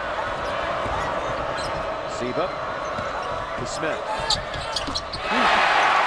It's his 3rd shot of the night, Russ Smith. He's just as relentless, guys. As much as he's struggled, he feels like the next one's going in, and he can rattle off 3 or 4 makes in a row. He's got 9 on the night. Hardaway with a really good look. The last 2 trips. Danger time for Michigan. You can feel the game slipping a little bit. What happens here in the next minute or 2? Remember how many times Louisville has blitzed opponents here in this tournament over a 2-3 minute stretch. That's what they do, and Siva kicked it out of bounds there. So a break for Michigan. I still think Michigan has to go to the Hardaway matchup. The Hardaway Jr. matchup against Hancock. They're going to get some full court pressure here, though, with the dead ball. Might be a good opportunity for both teams to get a little blow as Hardaway Jr. going to sit down now as Nick Stauskas returns. I think they want to get him just a quick bit of rest with the under 8 media timeout on the horizon here, and then get Hardaway Jr. back in for the stretch run. And Siva sits. Blackshear in for him. I think Pitino thinking the same thing with Siva in terms of the rest, additional time with the media timeout upcoming, and then thinking about the last few minutes of this ball game. Burke. Basket counts. The foul on Blackshear. 16 for the consensus National Player of the Year. And here he is, realizing contact's coming, the extensive, the proper English, and that's a big bucket for the Naismith Award winner. Well, they're all ready and watching down in Augusta. Tiger, Phil, Rory, and the world's greatest for that tradition unlike any other. Exclusive coverage throughout the week on CBS Sports Network and online with Masters Live at CBSSports.com. And we'll see you all weekend long on the Masters on CBS. 63-60 coming out of the under 8 break with Burke the chance to add one more at the line after the 3rd foul was called on Wayne Blackshear of Louisville. Foul's a big story here. 8 for Louisville. Just 3 for Michigan, although the 4 on McGarry. Also, Michigan, one of the leading teams in the country in terms of fewest fouls, and it really pays off for them down the stretch. Not only do they end up shooting more free throws than their opponents, but oftentimes their opponents are in the 1-and-1 late instead of the double bonus, which just adds a lot of tension to that late game situation. Excellent point, Steve. And now can Michigan find enough defense to keep Siva out of the lane and force Louisville to be a jump shooting team? And James has shown us all season long how much he has improved his offensive game. He's passed for 6 assists, and he's made a couple of those foul line jumpers as well tonight. And his dad is back home watching in Senegal, watching a live streaming feed of our broadcast at CBSSports.com, rooting for his son. He worships his father, Momar. And here's Stauskas going back outside with a zip pass that was too much. And wide of the mark for Albrecht. 10th turnover now for Michigan. Take a look at Gorgie Jang. Pick and pop this is. 2 men go to the ball. Jang alone at the foul line, no hesitation, knocks it down.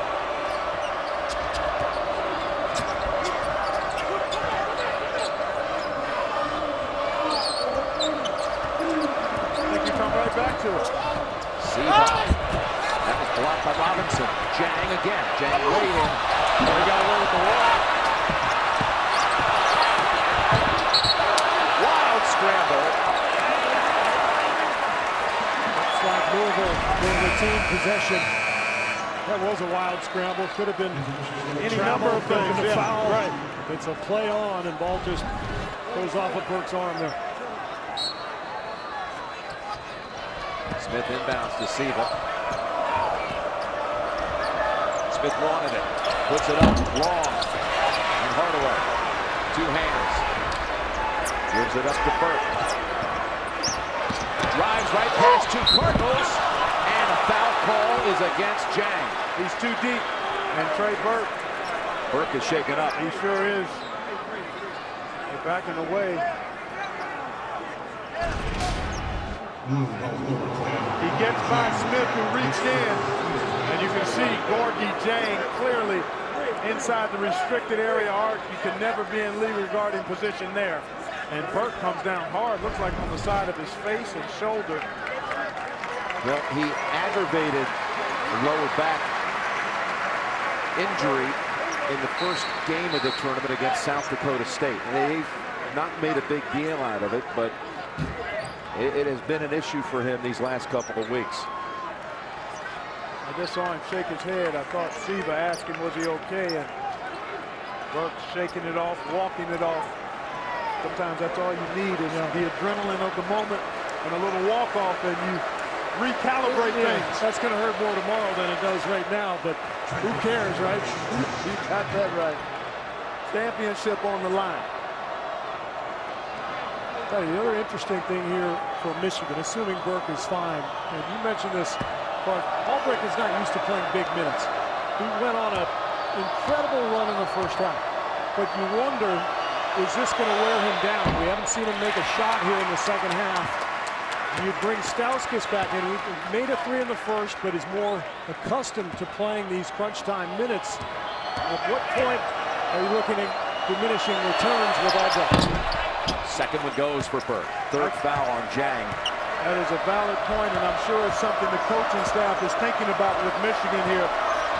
Although a 1-possession game, I think buys him a little more time to be out there. There's the lob to Siva. Hancock found it right on the spot. Very nearly was there. In fact, it's off Michigan. Hancock gets the assist and then forces the turnover. You cannot make assumption passes against Louisville. You can't get into a rhythm of just blindly throwing the ball to a space. It has to be to a target and to hand sharply. If not, that kind of turnover can happen that just did. Let's see that. Short with that one.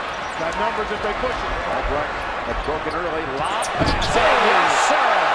Robinson takes the feed from Burke. Beautifully done by Trey Burke.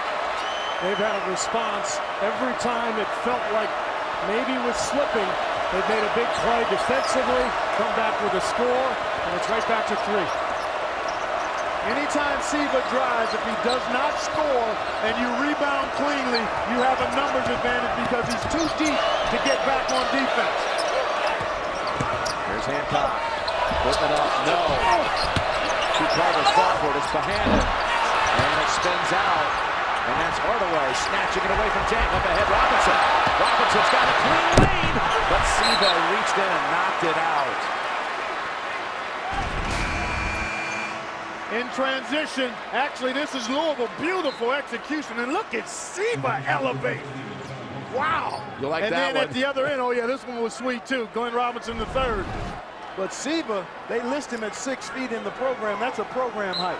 He's south of 6 feet tall and really elevated on that. Inbounds to Horford, which was challenged by Jang, and Michigan goes back outside with it as we near 5 minutes to go in a great championship game. Albrecht, and up ahead it's Seba. Burke to defend. Oh, they call a foul, and Burke can't believe it. Oh, boy. It wasn't a foul on the ball. It had to be with the body. Let's take another look. You can see Burke sizing him up. But for everything else we've seen, that's a play on clearly. Great block. It was one of the great blocks. Yeah, really, it's not question. just a block. Oh, I feel you, Trey. I feel you. Seba at the line after the 3rd foul call of the game on Burke. Burke and Seba, who know each other well from summer camps together. They were 2 of them this past summer. Now, if you're Michigan, how much longer do you keep McGarry on the bench? Lead back to 5. McGarry with 4 fouls. I think you can't wait too much longer. Seba coming up big tonight with 16 points, 12 in this half. Burke steps in, that's a 2. And a short trip as the handle. Gets it back out. Jang. And Gorky Jang. And it's 2 more, and Louisville now has its biggest lead of 7. That was so well done by Louisville. The quick pass ahead by Smith led to the post up for James. Outside, Bohannon whistled for that one. And Steve, you go back to the point you made about the foul. Michigan has been able a couple of times now, by virtue of getting to the foul line, to at least stem one of these surges that Louisville likes to make to try to knock you out. And that's the 10th team foul on Louisville, so double bonus the rest of the way. Only 4 this half on Michigan. They're speaking of 4. But got McGarry. No, he's got another try here, guys. McGarry still on the bench with the 4 fouls. And Karis LeVert returns to replace Spike Albrecht. As you look at Mitch McGarry, I'm assuming that this, here it comes now. Yep. I thought he might hold out until the media timeout, but it doesn't feel like he can afford to. And with Jang going a little bit now, if you're Louisville, just go right back in at McGarry. You know, he's got those 4. He's going to be reluctant to challenge Jang. Go inside, continue to pound away against this smaller Michigan defense. The timeout called by the Wolverines. Louisville, 71-65. We've had 5 lead changes in the second half. This entire half played in an 11-point window. Louisville's lead largest at 7, Michigan at 4, and it's coming out now of a Michigan timeout. You think the wear and tear of this pressure from Louisville, the picking up full court, the work on the glass, is it finally having a toll on Michigan? Well, it seems that way. 6 turnovers in this half. You see the team foul story very much in favor of Michigan, but they have to find a way to get stops. And Louisville operating out of this pick and roll. Jang has come alive. He's going against McGarry, who has 4 fouls. Jang, McGarry's on him. Hook shot, sweet. Good Jang.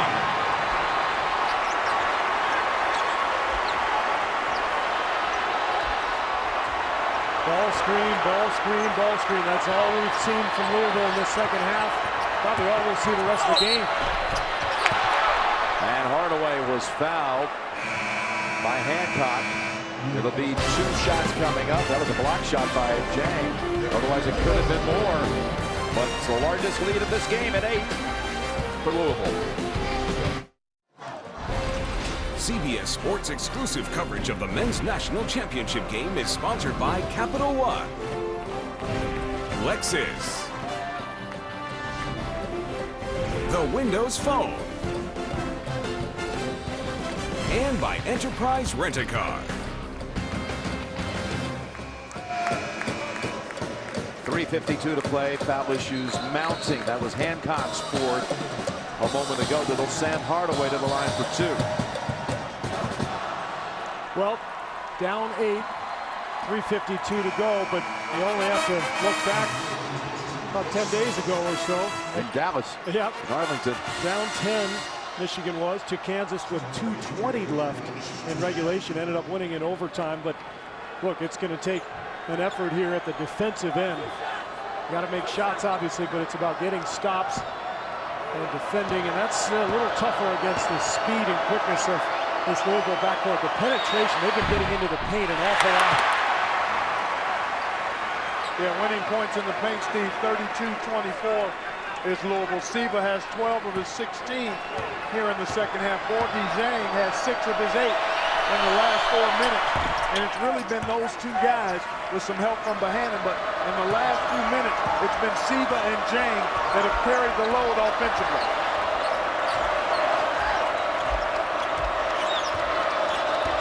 And you know they're going to stay with the ball screen action up top, getting Bohannon involved now. Double ball screen. Smith. Hancock. Best shot he's had this half. And he gets it. That is absolutely splendid execution by the Cardinals. That's championship execution there. And he's matched his 20-point total of Saturday. Burke driving in, and Zhang couldn't get there in time. As Burke able to put the right spin on it. And they got a wet spot on the floor. Well, once again, penetration. The second half has been all about the penetration of Smith and Siva, and it's either led to baskets in the paint or open threes. Hancock, tell you what, they hang on to this lead. Start etching his name on that MOP trophy. But a ways to go. 3 minutes. Yeah, that's a long time. Yeah. But he has been fantastic. And he's done it his way and his pace. Luke Hancock. A little pressure here by Michigan now. Opens up the floor for penetration and offensive rebounds if you don't cover the bases. Siva off on the 3, but look at Bohannon. Missed the chippy. Tap out, no. Outside to Smith. Wants the 3. Not this time, but Gary. And Michigan survives about a 4-shot assault that time. Rick Pitino furious at Russ Smith. That was really a quick shot when they didn't need it. And Burke again is hurt on the fall to the floor. Well, he's taking an awful lot of punishment because he's going in there looking for contact, getting contact, and getting himself to the line. That's the 4th foul now on Zhang. And how about the other end? You get another shot opportunity, a new clock. About 2.5 to go and an 8-point lead. Russ Smith bring the ball back out, run some clock. I mean, that led to the 4th foul. You're for exactly Zhang. right. Game is that's tied not, together. That's not in his makeup, and it hurts him sometimes. Yes. He's taken a number of shots that have been questionable tonight, and that was the most questionable. 2 for Burke. Let's see if Michigan comes back with that little zone with some trapping. John Beilein told us earlier his team has not been good in the zone this year. He used to run that 1-3-1 at West Virginia as a staple. Not so much with this team, but he's had so much trouble with penetration. Looks like he's trying to change it up here with that zone. The only problem, you saw how many multiple shots Louisville got because they were scrambling. You've got to be able to rebound out of it if you're going to be gambling. That means everybody's got to gang rebound. Plus 10 on the board this half for Louisville. Here's Smith. And foul outside. Called against Burke. And only the 15th foul. Boy, that could have been continuations too. I mean, that was close. That would have been NBA continuation, Steve. That is the 4th on Burke. So 4 on Burke, 4 on McGarry. As we move to the 2-minute mark, and Siva gives it up. Tapped up. Oh, 2 good looks for Bohannon. He's fighting for it again, and gets it the 3rd time.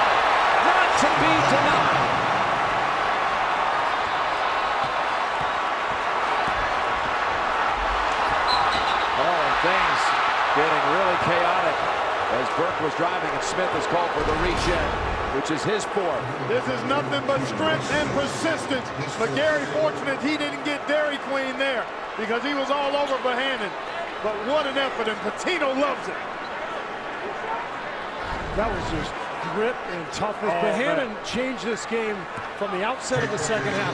Just the toughness inside, the rebounding edge, the physical play of Louisville has been the difference. Wow. Now Burke will shoot one more. Thought about leaving last year, but decided in the end he wanted to come back because he wanted to play for a national championship. Brought his teammates together and talked about being a Michigan man. They listened. They talked about making a run before this season even started. He felt they would be on this stage. And now they have 1:40 to go and have to make up the 6-point deficit. Jordan Morgan is in because McGarry has the 4 fouls. Little offense-defense substitution. Morgan can be much more aggressive, obviously. Not in any foul trouble. Smith's pass. It's a tough one. And he threw it over the head of Siva. Siva's pointing. You should have thrown it back to Hancock. A rough stretch here for Russ Smith. A quick shot, a foul, when he didn't really need to pressure Burke, and now a turnover that puts Michigan right back into some big possession here. Don't need anything other than a quality shot. You really want to try to drive it. Outside. Robinson. And he's fallen on by Bohannon. Showed him the ball, Paratroopers Club, and he knew right away he was in danger. Fortunate that it wasn't anything worse than what we saw. Still a hard fall. Tell you this, for Bohannon. If that were Luke Hancock on the pump fake, this would be 3 free throws coming up, and that's an excellent play. point. But Robinson thought he could step in, maybe get an easier 2. But that's a great point you make there. It's something that you really have to work on. Hancock has been so good with it. Glenn Robinson III, freshman from St. John, Indiana. Of course, the son of the former National Player of the Year, Glenn Big Dog Robinson. Has 2 shots. And there is Kathleen Beeline. Looks like she's got the butterflies flying in formation there. Yes, absolutely. I think there are about 74,000 people that do as well. On this record night at the Georgia Dome. McGarry back in. Now, do you play it out here? I think you have to.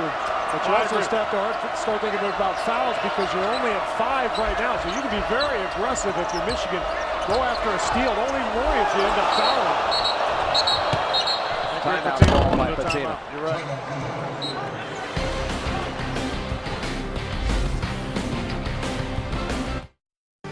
And let's take a look at our Capital One Cup impact performance. He's been terrific. Stuffing the stat sheet. The co-captain, Peyton Siva, doing it every which way you can do it. And he's been splendid. 12 of those 16 points here in this second half. A couple of those lobs really, I thought, kind of changed things for Louisville. The easy baskets for Siva seemed to get him going even more, but the numbers never tell the story with Peyton Siva. They look great tonight, but even when they're not there, he has such a profound impact on the game. The lead had been 10, but it's an 8-2 stretch for Michigan as we approach a minute. Remember, you just said 5 team fouls, so 1 more to give. No need to foul here. No need to foul. Play this one out. It's too late in the shot clock now. You got to get a stop and a rebound. We're at 10 on the shot clock. Siva, floater, no. Rebound, Michigan. He was out of bounds. Well, he may have gotten pushed out of bounds, but the contact could have been incidental. Let's take a look. He got pushed by his own man. Well, he got because Bohannon pushed his own man into him. Yes, Bohannon went over the top of Trey Burke. Trey Burke. Oh, boy. So a new 35 possession for Louisville. 50 seconds to go in the game. Well, I don't know if you can afford to go this full shot clock now. A couple of seconds to try to get the steal. Then you got to, as a matter of fact, you got to foul immediately because you need to get to the bonus. I think they take McGarry out. They can't allow him to do that. So Horford onto the floor. Yeah, I think you got to foul right away so you can hurry up and get to the bonus and then try to foul a poor free throw shooter. Get him, go foul him. It's Smith. Well, they're not looking to foul. And Burt can't foul. Burt can't do it. No, he's got 4. Jang, you might want to put him on the line if you're Michigan, and they do. Well, but it's still 1 foul to go until Exactly. That's bonus. why you needed to foul immediately. Yeah. LeVert missed the original foul. He had a chance. So and now you got to force the ball if you can. It's extremely difficult. Force the ball to Bohannon or Jeng. Yeah. Those are the 2 weakest foul shooters for Louisville, but these guards so quick, tough to keep the ball out of their hands. And you got a couple of guys with 4 fouls. McGarry and Burt. over to Siva. Don't want to foul him, but you might have to. And again, Burt has to back off. He's hand-tied. They don't want to foul, but they'll put him on the line.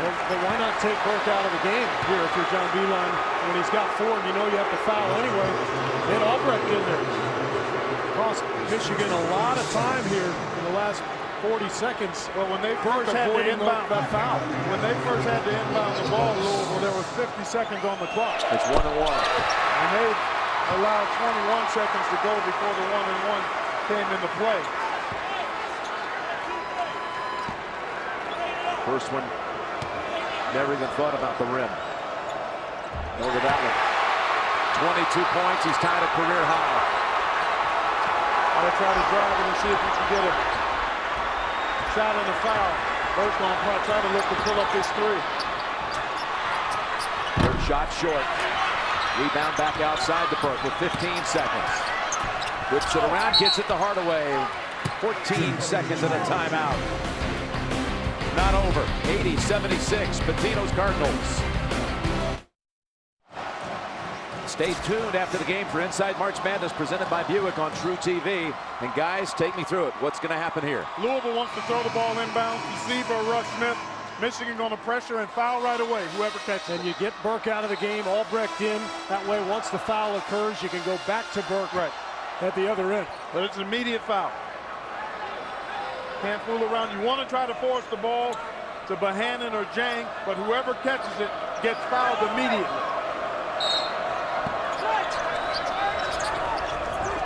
It's Siva. And that took about a second to send him down to the line for a 1-and-1.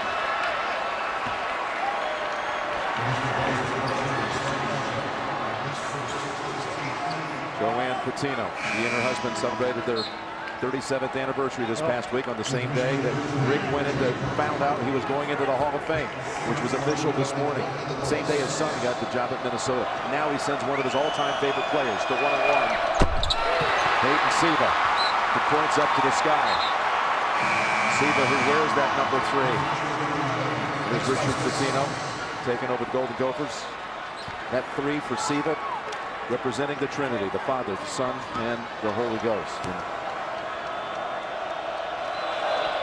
he gets them both. Gotta go for the 3 now. Yep.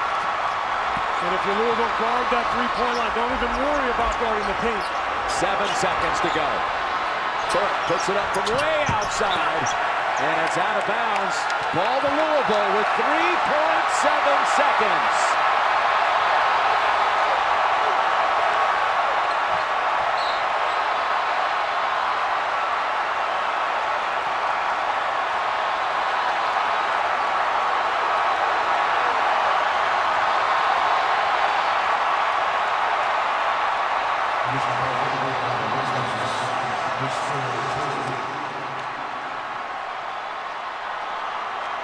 How about Louisville down 12, second half, Wichita State comes back to win it. Down 12, first half tonight to Michigan.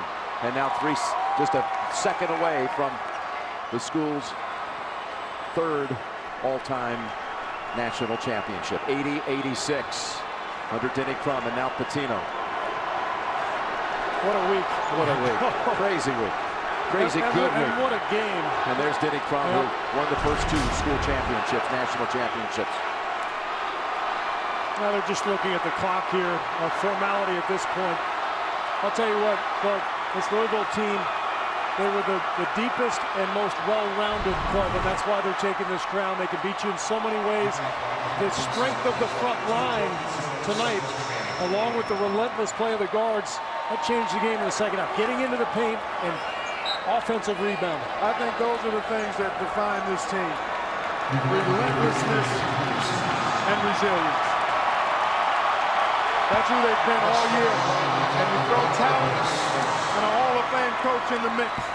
Unbelievably well-coached club. They just have an answer for everybody.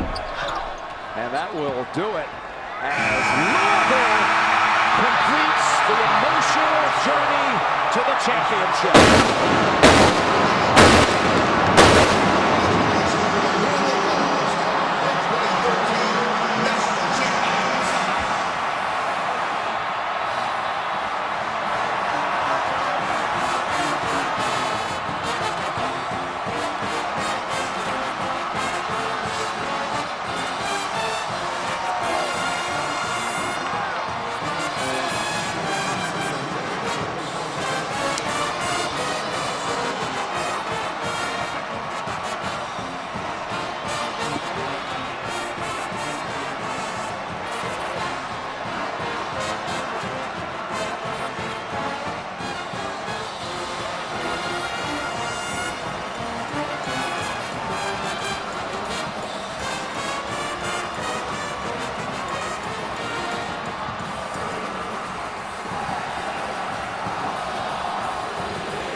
The young man who inspired this team a week ago in Indianapolis and had the hearts of the whole nation.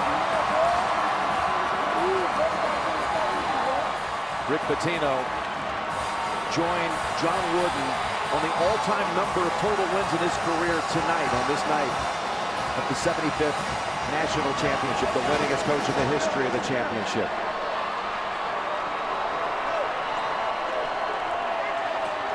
Rick Pitino, named a Hall of Famer this morning and making history tonight. For Clark Kellogg and Steve Kerr and Tracy Wolfson, Jim Nance congratulating the Louisville Cardinals, your 2013 national champions. Coming up, more from the Georgia Dome after these messages.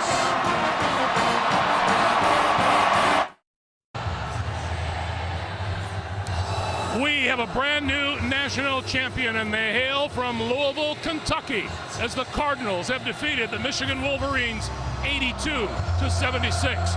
A reminder, still ahead tonight after your late local news. Dave has actor Jeremy Renner and animal expert Jack Hanna, followed by Craig Ferguson. That's tonight only on CBS. Coming up later in our post-game show, our annual CBS Sports tribute to the NCAA tournament, One Shining Moment. Welcome back to Atlanta, Georgia, everyone. I'm Greg Gumbel, along with Greg Anthony, Doug Gottlieb, Kenny Smith, and Charles Barkley. It would be unreasonable to ask more from two teams in a championship game than what Michigan and Louisville gave us here tonight. It was one of the best played championship games I've ever seen. Both teams were efficient. Both teams played with tremendous passion and courage. And really, at the end of the day, I thought the difference was Rick Pitino. I really thought his ability and how he micromanages his team and the decisions he made really, I thought, elevated them. And I go back to it, and I think John Beilein is a fine basketball coach.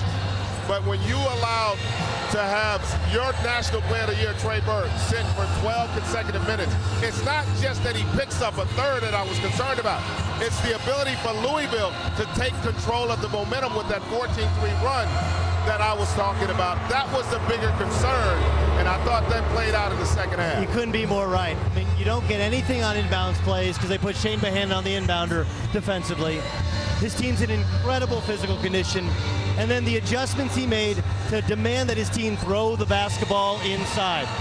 You work with Shaq every Thursday night on TNT, and he always talks about throwing it into the big guy. They did. Shane Behan was hungry. He got 2 buckets early. Then Gorgie Jang got a chance. They had 11 buckets out of their 16 in the second half inside the paint. That was a man's game based on how it was officiated, and Louisville just beasted Michigan down low. Well, I thought Michigan had a fine game plan. I thought they played well. Louisville was the better team tonight, only because of a couple of reasons. I felt that in the first half, Albrecht, Hancock, they can help you win, but they're not going to put it on their shoulders to lose a game. So it was going to come down to Trey Burke and Hardaway or it was going to come Siva, Russ Smith. And Siva was the difference. He put it on his shoulders and said, I will lose this game for us or I'll win it for us. And he won it for them tonight. There's two things that stand out to me about this game. Hancock in the first half got Louisville back in the game. That, to me, can't be understated. That little run they had where he hit all those threes, you saw Coach Milan talk about at halftime. But I felt the second half, Shane O'Hanlon just dominated down low. McGarity never got going, but Shane O'Hanlon was a man. They couldn't keep him off the board. Those two things were the pivotal plays in the game to me. So much happening in this game, so much to talk about. Coming up, the presentation of the NCAA National Championship Trophy to victorious Louisville when we continue.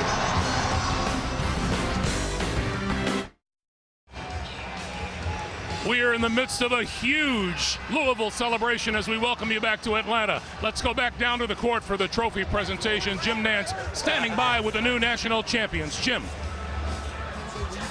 I tell you, there's a lot of celebrating going on here. For the Louisville Cardinals, the national champions, Mike Babinski is here to represent the committee. Dr. Mark Emmert, the president of the NCAA, with the presentation of the national championship trophy. Well, first of all, could everybody here please join me in congratulating the University of Michigan on a spectacular championship performance. What a great game. And now, Coach Pitino and the entire team, it's my great pleasure to present to this year's 2013 National Championships, the Louisville Cardinals.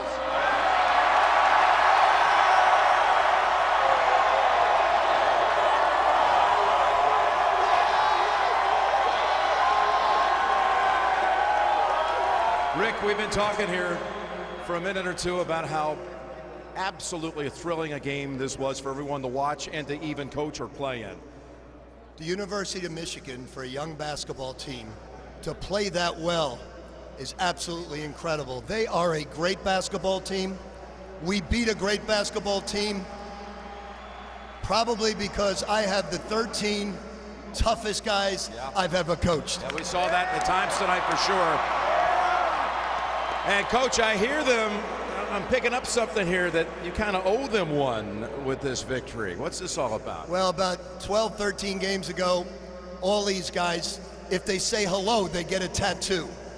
They said, if you win the national championship, Coach, you getting a tattoo? I said, hell yes, I'm getting a tattoo. Hey, Coach, what a spectacular stretch this has been for you. And of course, today it's official. Into the Basketball Hall of Fame, and at nighttime you win the national championship. How do you put this into words? You know, all throughout my life, I've had the greatest players.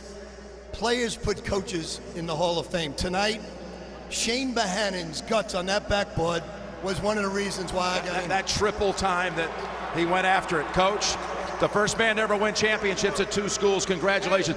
How about Luke Hancock, ladies and gentlemen? When the team was down 12, you got on a roll and scored 14 unanswered points. Tell me about the heart of this team and how you did it tonight. You said it best, the heart of this team. I mean, we're just went into war right there. We're against a great Michigan team. You know, we needed a rally, and we've been doing it for a couple games straight, being down, and, you know, we just had to wait and make our run. Guess what? You've just been named the most outstanding player at the Final Four. I just got word in my ear. You are a part of history in many ways, Luke. Congratulations. Thank you very much. Hey, Peyton Siva, come over here. I've heard so many testimonials about what you've meant to this program by that man over there who's coached you. How do you put this into words, being a champion? First off, I just got to thank my Lord and Savior Jesus Christ for, you know, blessing us with this opportunity. I thank God, and, you know, without my teammates, without my parents, my girlfriend over there, my sister, my brothers, none of this would be possible. I'm just thankful for God for this. It's been a great pleasure watching you play. One out with a championship. Congratulations, Peyton. And lastly, the young man who inspired this team, Kevin Ware.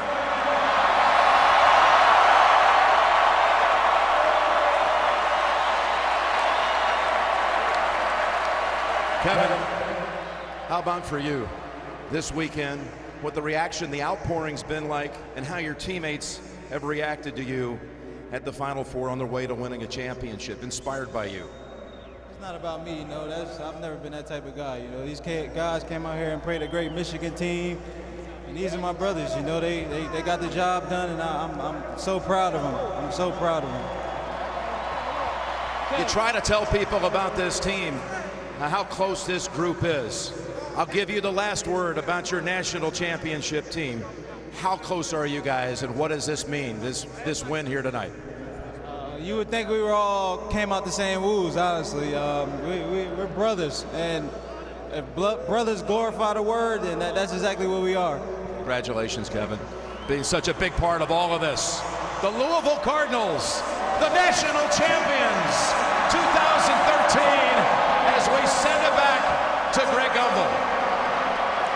If you are wondering about Luke Hancock being the most outstanding player since Kevin Ware's injury, he was 13 of 18 from the field shooting with 52 points. Tonight, he tied a career-high 22.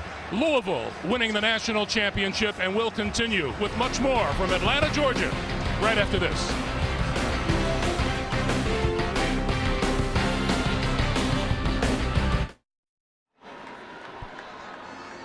A reminder for you, coming up tonight here on CBS after your late local news, The Late Show with David Letterman and The Late Late Show with Craig Ferguson only. CBS, and still to come as we continue live from Atlanta, our special tribute to the NCAA tournament, One Shining Moment. As they cut the nets down here in Atlanta, Werner Latter is proud to donate to the General Scholarship Fund of every school in this year's Final Four. And to honor 75 years of March Madness, Werner has created a commemorative ladder for this year's net-cutting ceremony. Werner, the official ladder of the NCAA Basketball Championships. Rick Pitino, what a weekend, what a night it has been for the coach of Louisville. Yeah, unbelievable. You go in the Hall of Fame, your son becomes a head coach at Minnesota, you win a national championship, and you're going to get a tattoo. So and you're going to go to the Kentucky Derby. And he's going to the Kentucky Derby where he has a horse that's going to race. But Charles made the point, and I thought Coach Pitino validated. Shane Bohannon was a grown man tonight. His ability to, in essence, dominate the paint. We talk a lot about the three-point shots, but folks, there's a reason why there's 3 seconds in the paint, because ultimately that's where championships are decided. And he was a decision maker tonight in the paint. So much of it's about conditioning. I don't know if you guys know this, but the assistant coaches, everybody on staff at Louisville, has to meet with the trainer and lower their body fat, train at 5:36 in the morning, all the way to the team. That team is in incredible physical condition, and they beat teams based upon the fact that they don't believe they're ever tired. They weren't tired in the second half. To me, there's no one player that wins a national championship and no one player. It's a team. So I'm going to shout out Van Treese, Morrow, Buffo, Price, Harold, Bond, who didn't play much, but their contributions in practice have got these guys prepared to win a national championship. Well, listen, Hancock deserved MVP. He was great Saturday. I'll say it again. His first half, when he got the 14-0 run to get the game back to 1 point ahead, that to me was the difference in the game. But the big difference, Shane Bohannon physically imposed his will on the Michigan Wolverines. Those two guys were amazing tonight. John Beilein's going to have a lot of sleepless nights over not putting Trey Burke back in the game late in that first half when they had complete control. Yeah, because even Hancock makes the shots, but the point about Burke is his presence on the floor will never allow you to go on a 14-3 run. It's time management, Greg. That's the thing about that. It's not so much that you worry. I'd rather have him with 3 fouls and be up 10 or 12 than him with 2 and basically be in a tie game that we dominated for 15 minutes. Yeah, but in fairness to him, they had a 12-point lead. And that's when Hancock hit all the threes. And at that point, it was probably too late to put him back in there. Well, what my point being, Charles, is when you're a consensus All-American, when you're a great point guard, you know how to manage a run. You know how to slow things down and get the pace so when they make that run, it can go to 6. Charles, you know how many fouls Trey Burke ended up with? He ended up with 2 fouls. So great, you saved him, but you lost the championship. No.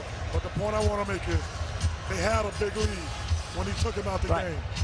Hancock hit 4 fours in a row, and they happened so quickly.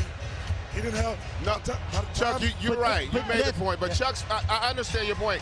The point that I'm trying to make, though, he's the national player of the year. And he's also a point guard. If there's any player you can have in the game, it's a point guard who's that good.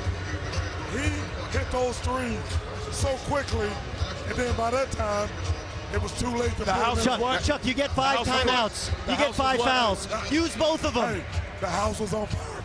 The house was on fire. And the kids couldn't get out. You just got to get out. They couldn't get out.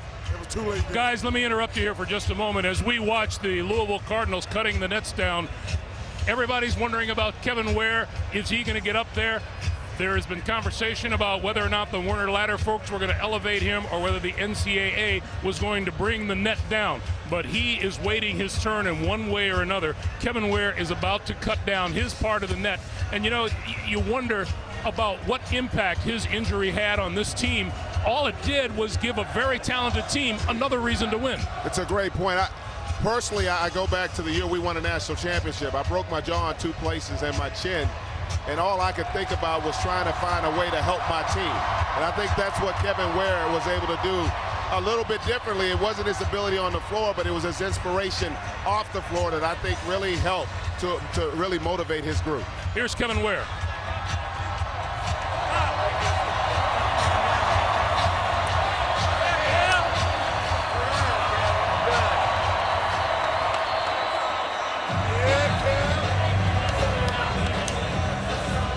Moment for that young man. The 2 things out of that injury, one, how they just appeared so united. We're all sitting in studio, the entire nation was aghast, and yet they seemed to bond together. It was amazing. And then Tim Henderson, who replaced him.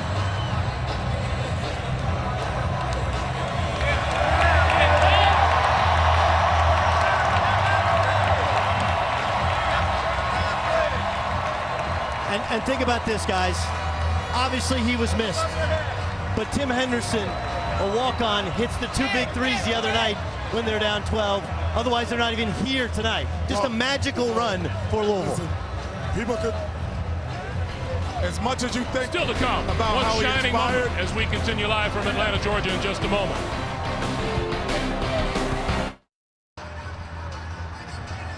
Back here in Atlanta at the Georgia Dome, Louisville 82-76 winners over a hard-fighting Michigan Wolverine team. Can't imagine a team classier in defeat than John Beilein, and Tracy Wolfson is with Coach Beilein. Coach, first, about the end of the game, you had 2 fouls to give and you let 21 seconds off the clock. Why not foul quicker? Well, we were trying to foul the right guy as quickly as we could, but we probably could have fouled a little quicker, yes.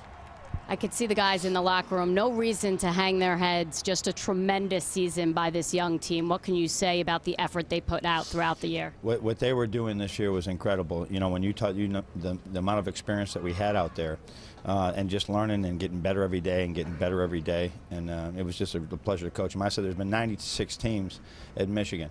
There's been great coaches at Michigan.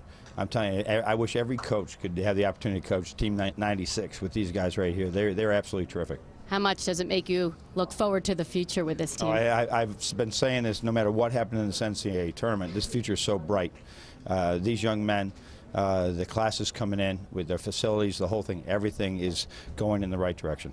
Thank you so much. Great season, Coach. Thanks, Tracy. Thank you. Tracy, thank you. You get the feeling Michigan basketball is in good hands in the future, don't you? Don't forget, still ahead tonight after your late local news. Stay tuned for The Late Show with David Letterman. Dave has actor Jeremy Renner and animal expert Jack Hanna, followed by Craig Ferguson. That's tonight only on CBS. CBS Sports coverage of the Masters begins with late-night highlights this Thursday and Friday at 11:35 p.m. Eastern Time. Live third-round coverage on Saturday begins at 3 Eastern. Sunday's final round comes your way starting at 2 Eastern Time. And we remind you, coming up next on True TV, join us as we continue from Atlanta on Inside March Madness presented by Buick. Among those headlines, the Cardinals, the new national champions. We'll hear from both teams and look back at the entire 2013 tournament. And so, Louisville, kings of the college basketball world. For the Cardinals, this is their 3rd national championship. Our congratulations to head coach Rick Pitino, the first man to win titles at 2 different schools. We also applaud Coach John Beilein and the Michigan Wolverines, who enjoyed an outstanding season. As we get set to say so long from Atlanta, we culminate our celebration of 75 years of NCAA March Madness with the 2013 edition of One Shining Moment.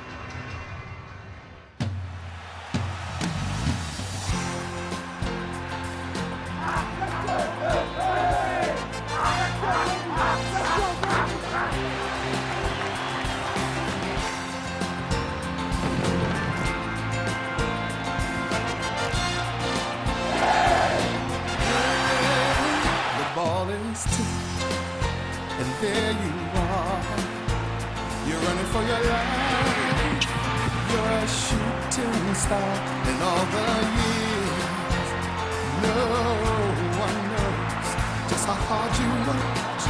But now it shows in one shining moment. It's all on the line. In one shining I asked you guys to be fighters. You know what I saw out there? Muhammad Ali! The time is short and the road is long. In the blinking of an eye, that moment's gone. And when it's done, win or lose, you always did your best.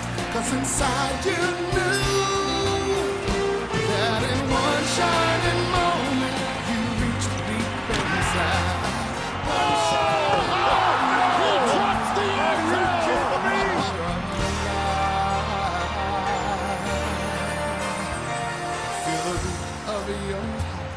feel the wind in your face. It's more than a contest. It's more than a race. Puts up the shot, and he hits it with 0.2 seconds to go. Wow! Harvard has stunned New Mexico. Oladipo from downtown. Burke moves it down. 5 seconds. Fires for 3. And the game is tied.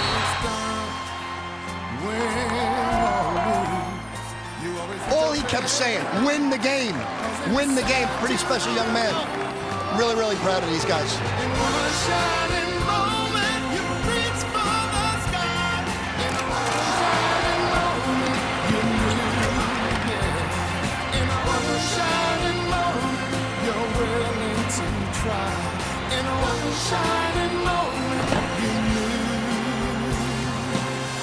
All set for the championship matchup. Unreal. Louisville to take the lead. There's the lob to Siva. Louisville completes the emotional journey to the championship.